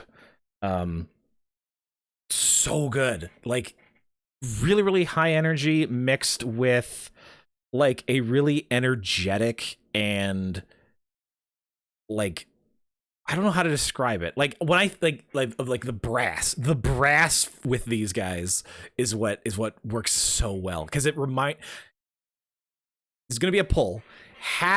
If you've played Rabbids Go Home, and it has, the soundtrack of Rabbids Go Home, where it's got like those crazy like tuba and like the really like frenetic high energy, like the soundtrack to Rabbids Go Home is incredible, but the brass of this is similar to that.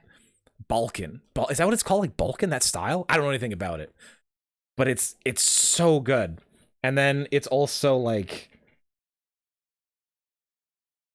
yeah, and like the title of this album is like reference to it's a reference to a bunch of like who is your queen, and then they list off a bunch of like African American and African like women, like powerful women, and so like your queen is a reptile, and it's talking about like colonialism and stuff like that. Like it's good. Yeah, every single track.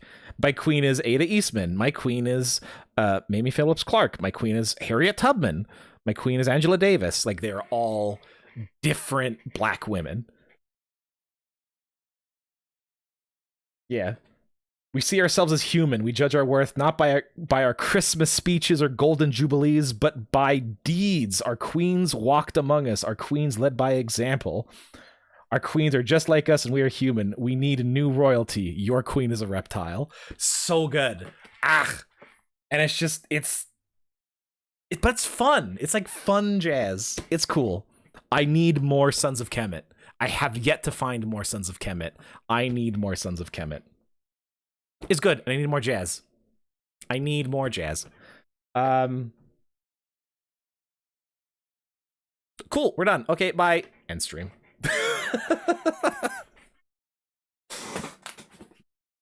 That's it. That's all my vinyls. That's every one. Every last one. None are hiding. We've looked at every single one. I've pulled them all out. We've had some the Viagra. I've never heard of them. Or are you asking this question to the multitude of boys? Like, do you like Viagra, boys? Like, all the boys are like, yeah, like, bring it on. Like jazz mixed with punk. Ooh, that sounds good. That'd be fun. I'll look them up. Add them to my tabs. My many tabs are open. Oh, check under the bed for more vinyls. The only thing down there are tripods, a folded up duffel bag, and maybe some cat hair. That is the only thing that is under there. I can see. The bed is like slightly raised up. I can see down there. That's it. Do we go through my CDs now? We're not doing that. We are definitely not doing that. I had kind of a fun time. I don't know about you guys. This was... I'm not gonna be like, any questions. This is not like a presentation or like I'm no expert in anything. I'm just like, hey, these are fun. I think vinyls are cool. I like kind of collecting them of stuff. These are things that I really, really like. This is like an aspect of my personality. The type of music I enjoy, the type of things I'm into. Yeah, that's it. I hope you enjoyed, I guess. Found it mildly interesting. I don't have any mini discs. That'd be cool though. Can you imagine? Just this whole wall just full of mini discs. It's all just like readings of different episodes of the X-Files on script, like just all of it is something weird. Just heavy breathing. Just like 400 discs of heavy breathing. It's like, oh yes, it's fantastic. This is the stuff I'm into. Oh, it's very niche, but it's you really got to pay attention. It really hits in your soul. Music 10 can be like that though. It definitely can be like that. I don't have anything else. I enjoyed talking to you. I hope you, like I said, I hope you enjoyed. I don't know. I had a fun time. What about you? I don't know if there's other types of streams I can do like this, but I want to do more conversational stuff. That's what this was, kind of an experiment in that sort of thing. Just talk about a topic, see where it goes. And I enjoyed myself. I hope you enjoyed it. Did this up my numbers? Nah. But maybe know a little bit more about me now. And I know a little bit more about you. Got some recommendations. And that's always fun. Let's do something else. You, Effa. No, you. How dare you? How absolutely dare you? No proof. Where's the money? I also need to mute this real quick. There we go. That's muted. A counterpoint, you. Who's live? Who's doing live things? Is Wolf sends you all on to someone so you can continue vibing and doing things. Oh shit, Snarky's doing LSD. He's doing the LSD Dream Emulator. That's actually really cool. How long he's been going?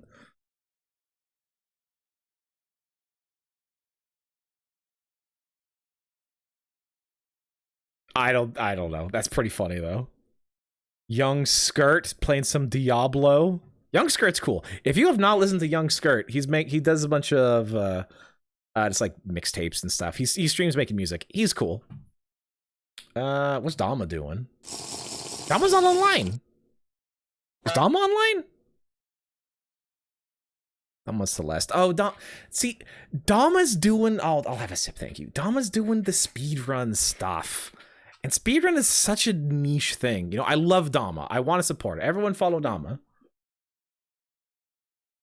Someone shout out Dama. Dama's great, but speedrun content is so hit or miss.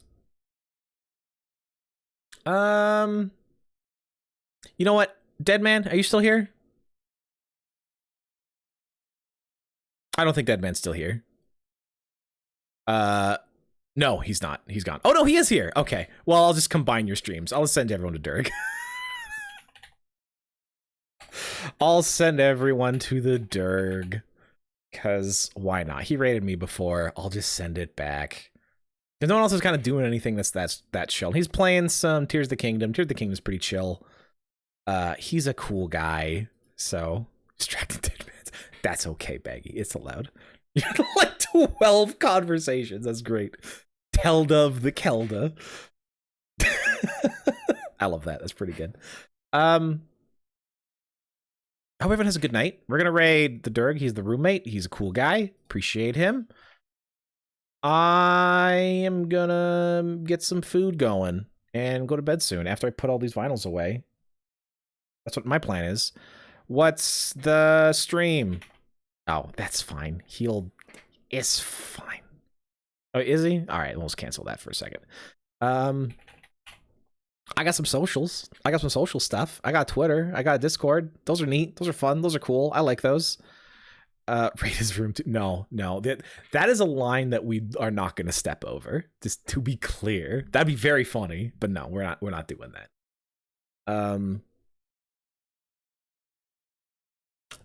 Wednesday stream next for sure, for positive. Maybe stream earlier. It'll just be something random if I do, but Wednesday for sure. I want to... Hey, Magic Cap, how are you? I'm sorry. I've been going for like 3.5 hours. You had your time. Wednesday for sure, we'll be streaming. I want to start Pathologic. I want to start Pathologic. I don't know if I will. Hopefully by then I have all my charity stuff set up. We will see. I have some ideas for incentives. I'll just work with what I got at that time. And then hopefully we'll raise some money for the wildfire displacements and everything going on. That'll be good. But Wednesday for sure. Maybe earlier for a random stream. Is there anything else to say? Not really. I am a Humble partner. If you don't want to, if you go to Humble Bundle ever, if you use that, I get like a couple cents when you buy things. I like Humble Bundle. I think they're cool. You don't have to use it if you don't want to, but you can use that link if you so choose. Is he back yet? He is not back. Son of a bingus. Do I really have to pick somebody else? Who is doing what's going on? What's up? Hey, what's up? You look good today. You know, is that a new hat? I think it's a new hat. The haircut, maybe shirt. It's the shirt.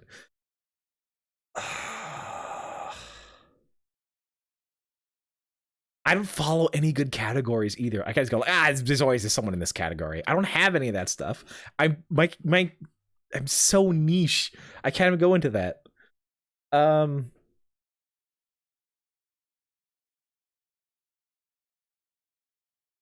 no one's doing anything cool. Yeah, that's fair. I'll do that anyway. Not wearing a shirt. Hell yeah. It's your nipples. Always making you look bright and perky. Yeah, we'll do it anyway.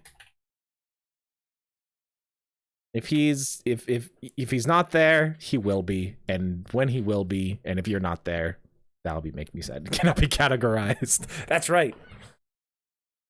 Why do I keep running over?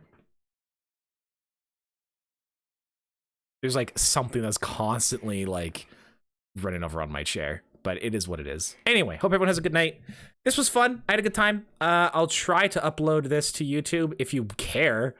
Don't know why you would, but we will see. Maybe it gets there without the audio being muted. Maybe it doesn't. Who knows? But hope everyone has a good one. Take care. Take care of yourself. Take care of the people around you. Appreciate you. I hope to see you around. Because I think you're pretty neat. Have a good one.